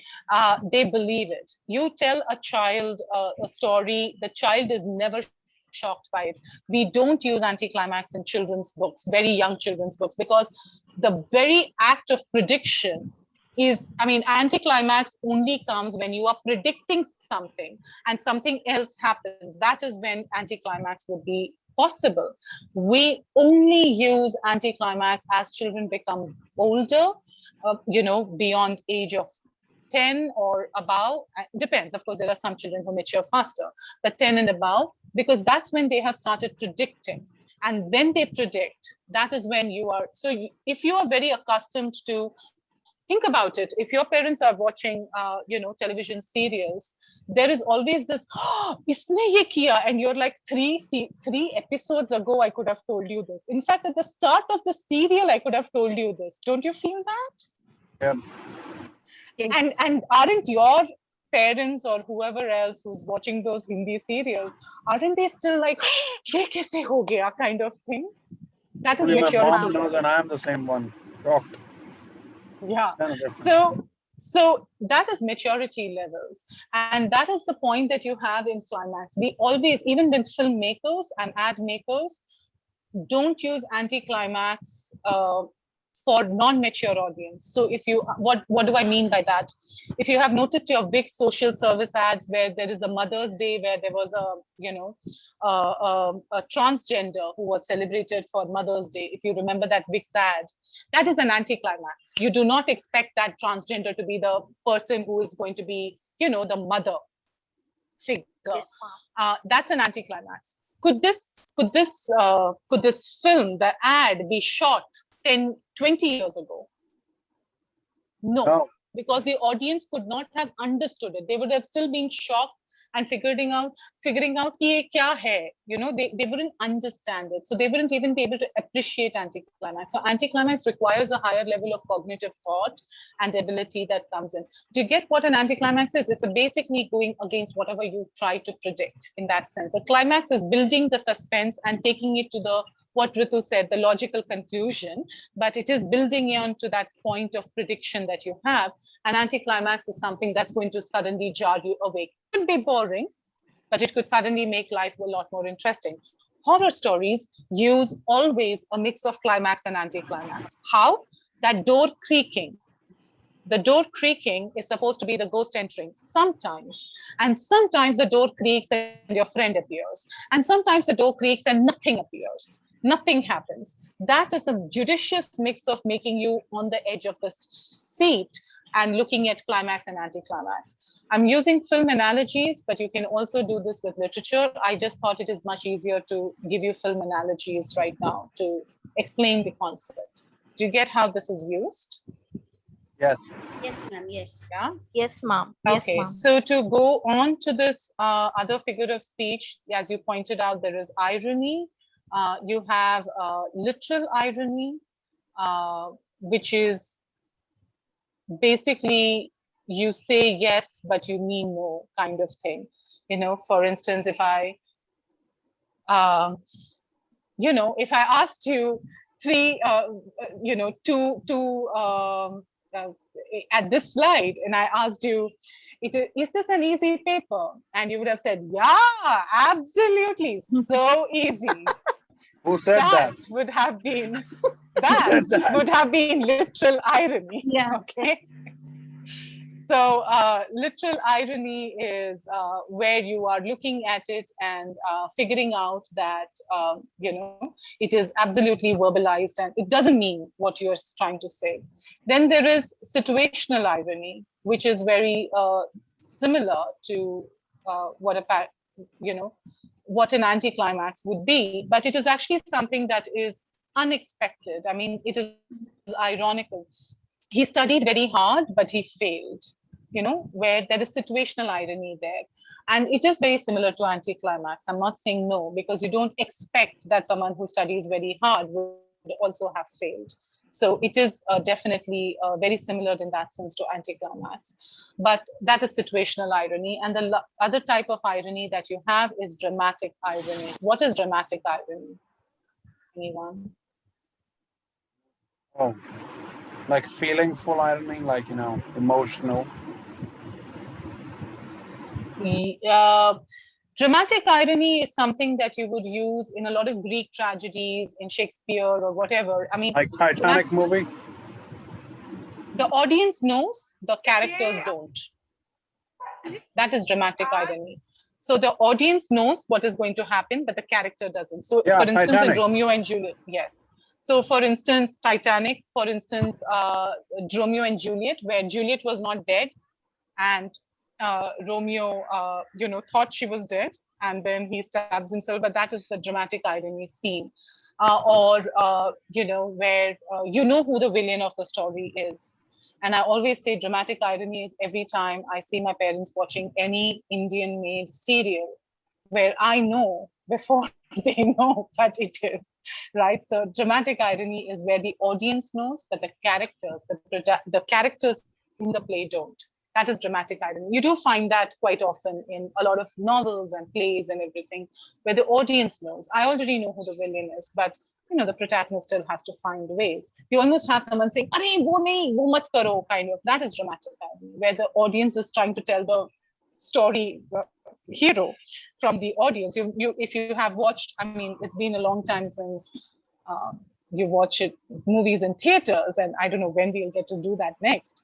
But that would be the kind of case where you have it. Someone, and I think Ritu was the one who was saying paradox. I think repeatedly, I didn't mean to ignore it. I just wanted to, bring it in. What do you think is a paradox? Then there is also something that is an oxymoron that was also said by someone. And there is another thing that was related euphemism? Yes, but we don't generally use euphemism in, I don't know whether the syllabus has euphemism in it. I have to check, I'm not sure. But anyway, we can do it. It's not a problem. What is euphemism? Something sad. Harsh, something harsh. Harsh things put across in a milder way. Yeah, the Renan Martin answer was he has, what is it? He has passed away, or he is gone to the heavenly abode. He's now in heaven. Yeah, something like that. He's now in heaven. For anything that you're talking about, that he's now dead. You don't want to say dead. So yes, euphemism is to express a negative idea in a positive way. That's so euphemism. You remember that Kabuliwala story?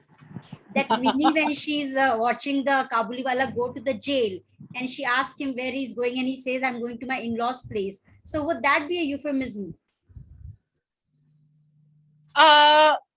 Yes, in that, yes, sasural was definitely, sasural is the euphemism in the fact that it is jail. Yes. Paradox, oxymoron. What would those? What's an oxymoron?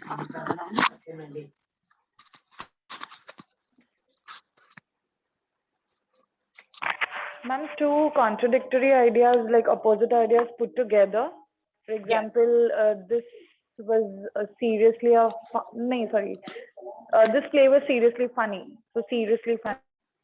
Correct. How can something be serious and fun? Correct. So how is this different from an antithesis? It could also be an antithesis, right? So he was good, but his brother was bad. So oxymoron can be an antithesis. It is just that there are two ideas placed right next to each other, and they kind of express and identify, describe the same idea. Yeah. Meenakshi, can you just mute yourself? I'm sorry, maybe I'll just mute her. So in a sense, when you're looking at an oxymoron, it would be bittersweet. This is a very bittersweet moment. How can a moment be both bitter and sweet? So that is an oxymoron which kind of describes the same thing. An antithesis is where there are two opposite ideas altogether expressed in a sentence. But yes, oxymorons are antithetical in nature. So yes to that. When we get into a lot of more details in terms of it, we do say that an oxymoron is a subset of an antithesis. But currently, the easiest way to identify it is that an oxymoron is something that is two words placed right next to each other that describe the same thing. And so it has both qualities, whereas an antithesis would have a contradiction in the sentence, in a sense. That's the easier way that you can look at. What is a paradox?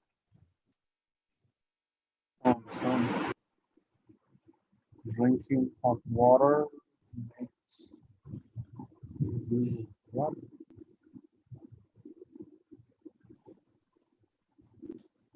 It probably sounds absurd, but then it is a statement kind of a thing. It sounds absurd. Yeah. Going to the gym makes you gain weight. Absurd. Yes. But it's also true. How? Because you will build up your muscle mass and you will gain weight, because muscles always will be more heavier than fat. So going to the gym makes you gain weight could be sounding absurd, seemingly absurd, but it might actually be true. So a paradoxical statement is that. A paradoxical statement is something where drinking hot water actually makes you more thirsty. That's also a true statement. But it, of course, like you would think, why is water going to make me more thirsty in that sense? So that's a kind of aspect that you're looking at in paradoxical statements. And you have paradoxical situations, right? Like you may have someone who is who is a villain, but he's a gentleman, and that is antithetical. And it's also paradoxical. How can someone who's a villain be a gentleman? So these paradox, oxymoron, antithesis, irony, all kind of are very complex ideas that make you think 3 times about how you will be analyzing them to some extent. Anil, please go ahead and ask your question. No, I just wanted to give an example. There was one classic line, no, water everywhere, but not a drop to drink. Yes, Coleridge. That is paradoxical. Yes, that's a paradox. That's height of paradox. Yes, absolutely, Coleridge. So yes, water, and that's something that you will find. And obviously, these are very high-level thoughts, right? So right from when you look at climax and anticlimax, especially anticlimax and irony, paradox, oxymoron, antithesis, these are cognitively challenging for people. Even euphemism, for that matter, is cognitively challenging. How do I get from a very positively worded phrase, a simple person?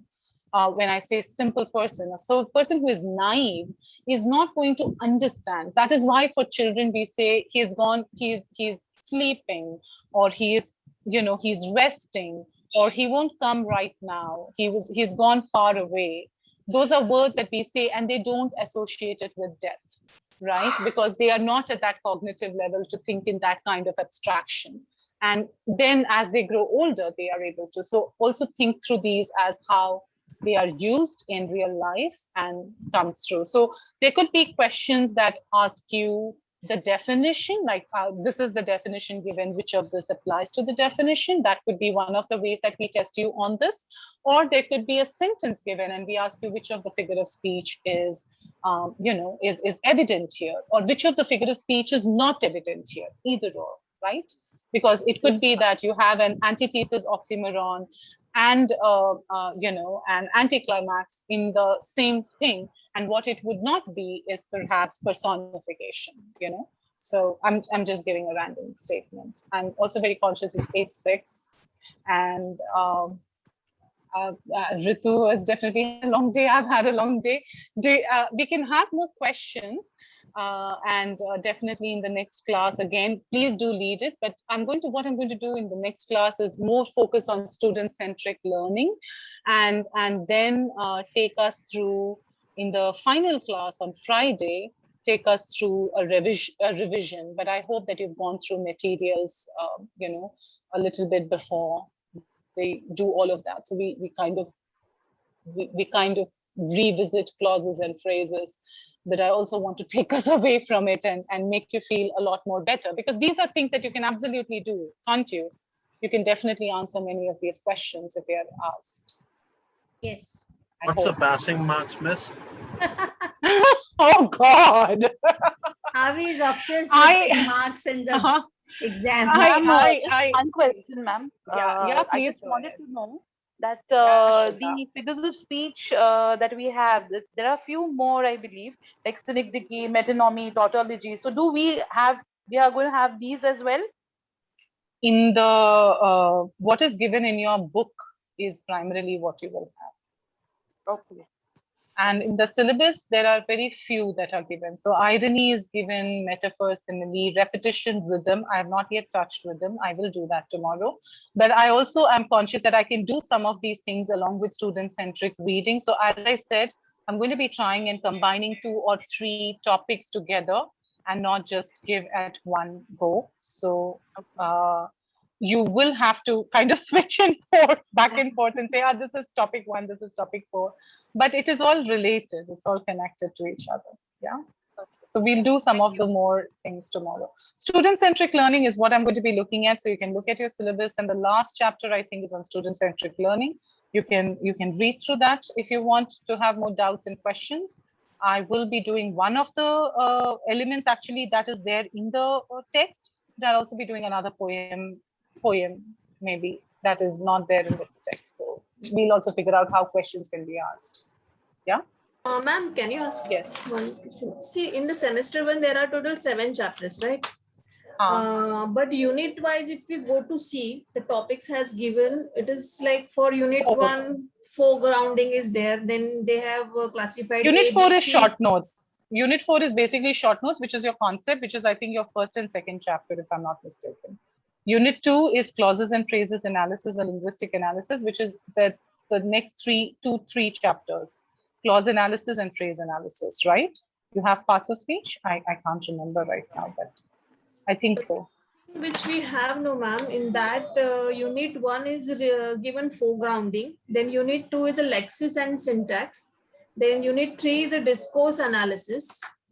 And the unit 4 is application of the stylistic and linguistic approach to the study of literature. Yeah, that is basically, if I'm mapping it to your textbook, the last chapter, student-centric learning, is your application. Okay, that is unit 4. Okay. The discourse analysis is what I did just now as linguistic and stylistic analysis. So in your textbook, you have a chapter, I think the second last chapter and the third last chapter. One chapter is called linguistic analysis of the text, and another chapter is called stylistic analysis of the text. Chapter that is your discourse analysis. Yeah, I can't remember the chapter names. This was like we wrote it donkeys years ago. Some of us, when we first saw it, we were like, ye likha hua likhta hai, and then we figured, oh, we wrote it. Yeah. So anyway, the previous 3 chapters, the earlier 2 chapters, one of them is focused on clause analysis and the other is focused on phrase analysis. Yeah. And that is what your unit 2 is, which is lexics and syntax, right? Yes. And the first 2 chapters, I think, are focused. I think it's just the first chapter or the first 2 chapters are focused on certain concepts that you're looking at, which is foregrounding. And if you just read it, there are this definition and examples given. That is basically what you have. That is your conceptual understanding of what the short notes are. So that is where you are looking at metonymy. I don't think they've given metonymy. They've given metaphor, simile, and all those points in your syllabus. Do you get the linkage? Yes, ma'am. Now I got it. Yeah. Thank you. Anal, you have raised your hand. Is there something that you would like to ask me? I have just another 4 minutes. Thanks. No, I'm just going to take 2. All right, ma'am, I just wanted to know that, in the other papers, they told us that they're going to have an internal examination for which for the first 2 units will be there as part of the mock test and the internal examination, if I understood correctly, and I was there to that lecture. So do we have something of that kind here in our lecture also? I mean, like in this paper? I was not informed of this. Thank you. I will ask Professor Rathod and get back to you. Okay, so you got 48 hours to do that. I will think, I would say I will have less than 24 hours to do that because I hope to have an answer tomorrow. But ma'am, for that reason only I asked. For that reason only I asked unit 1, 2, 3, 4 because sir told that internal test will be there for unit 1 and unit 2 only. It is like that.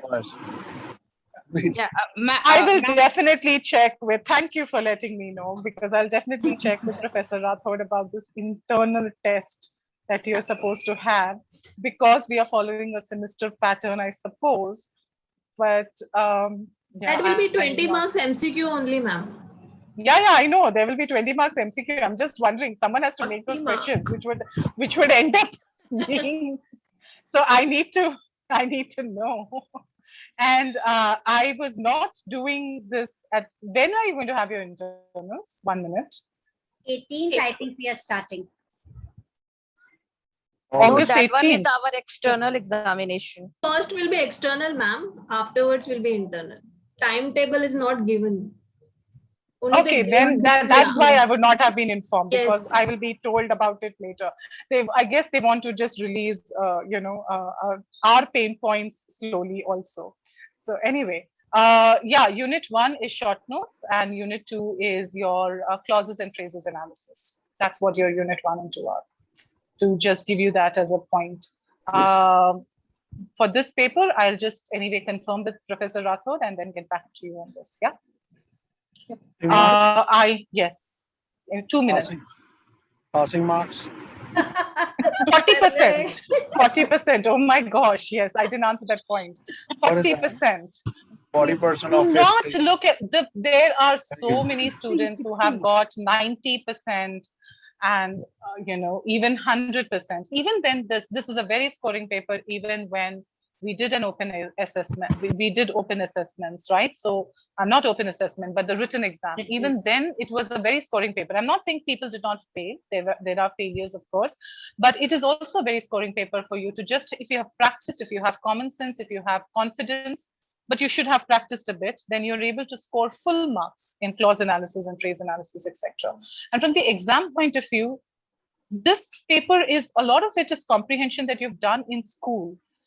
Identifying, are there, how many clauses there are. You've done this in school, 6, 7 standard, 8 standard, 9 standard. You had underline and identify the type of phrases. So clauses and phrases. So of course you have done this. You will trust your memory to, work for you a little bit. And the clauses are okay, but the other part is not okay. Ask me if I really care and I'm sympathetic to this. Whoever is this 1PMF6LTN who has raised your hand? Yeah, ma'am, wow. I have one doubt. That's I one just wanted to ask. complicated. Okay, sorry. No, go ahead. I just wanted to ask that, is there any project or something that we have to submit? I read somewhere. I think that is the internals is now being replaced by a test in every single college, which we find very painful. But no, you won't have a project. That I can answer. Line submission or something like that. No. You will not have a project for this paper. Not only for this paper, for any of the papers. Just not possible for us to do that right now. In the future, yes, we may have project-based things, but even in colleges which have regular courses, the project has been replaced by a test, unfortunately, but it has been replaced by a test. So no. Okay. Ma'am, I just want to ask you that I saw your YouTube videos, so I was not able to check all, but do you also do lectures on Aristotle's Poetics? No, this is okay. So the reason why that YouTube channel exists and why there are those recordings are because of the pandemic. I found someone who records and things. Aristotle's Poetics, if you know, I don't, but if you want materials or anything of that sort, drop a line and I can send you, I can share links and stuff like that, definitely. The Blogspot, lit e-links, maybe that might also help you to get to certain other sites that may make it easier for you to read Aristotle's Poetics much more easy. But you have materials, things. But no, I don't. I mean, to answer your your question is just, the answer is no. Okay. No, I don't have a video of me teaching Aristotle's Poetics. I have taught it, but I don't have a video of me, and I don't plan to make a video of it at all. No, that's it. Yeah. No, we had one lecture, and I just wanted further, more explanation on it. So that's what I asked. Yeah. I will definitely do it. But you can have more. There are a lot of, even if you Google search, and there is a lot on Aristotle's Poetics that you get very beautiful videos. If you Google search and check out in terms of, easy explanations and stuff like that, you do have quite a bit, which explains really well, and with animation. Check out TED Talks and TED Ed. TED Ed, educational TED, TED. Yes. And it has quite a bit of literature that is explained using animation, and for instance, Robert Frost's poem or William Wordsworth's poems, and why you should read a particular book by Kafka, and so on and so forth. They've brilliantly done and very well done by educators. So maybe you can check out if Aristotle's Poetics is there. I think so, but I'm not sure. I think Socrates is there. I'm not sure about Aristotle. Fine. But you can check it out. That's a wonderful resource anyway to have. Yeah. Yeah. Thank you so much. Okay. I really have to leave, guys. My family is going to kill me if I just stretch it out. Yeah. Bye, see you all. Bye. You too. Yeah. Bye, ma'am. Thank you, ma'am. So the playlist remains the same for those who want to watch. You'll just keep adding videos to it. So today I'll upload this by tonight, whatever. Yeah, chalo, see you. Okay. Thank you, ma'am. Bye-bye, ma'am. Thank you. Bye-bye.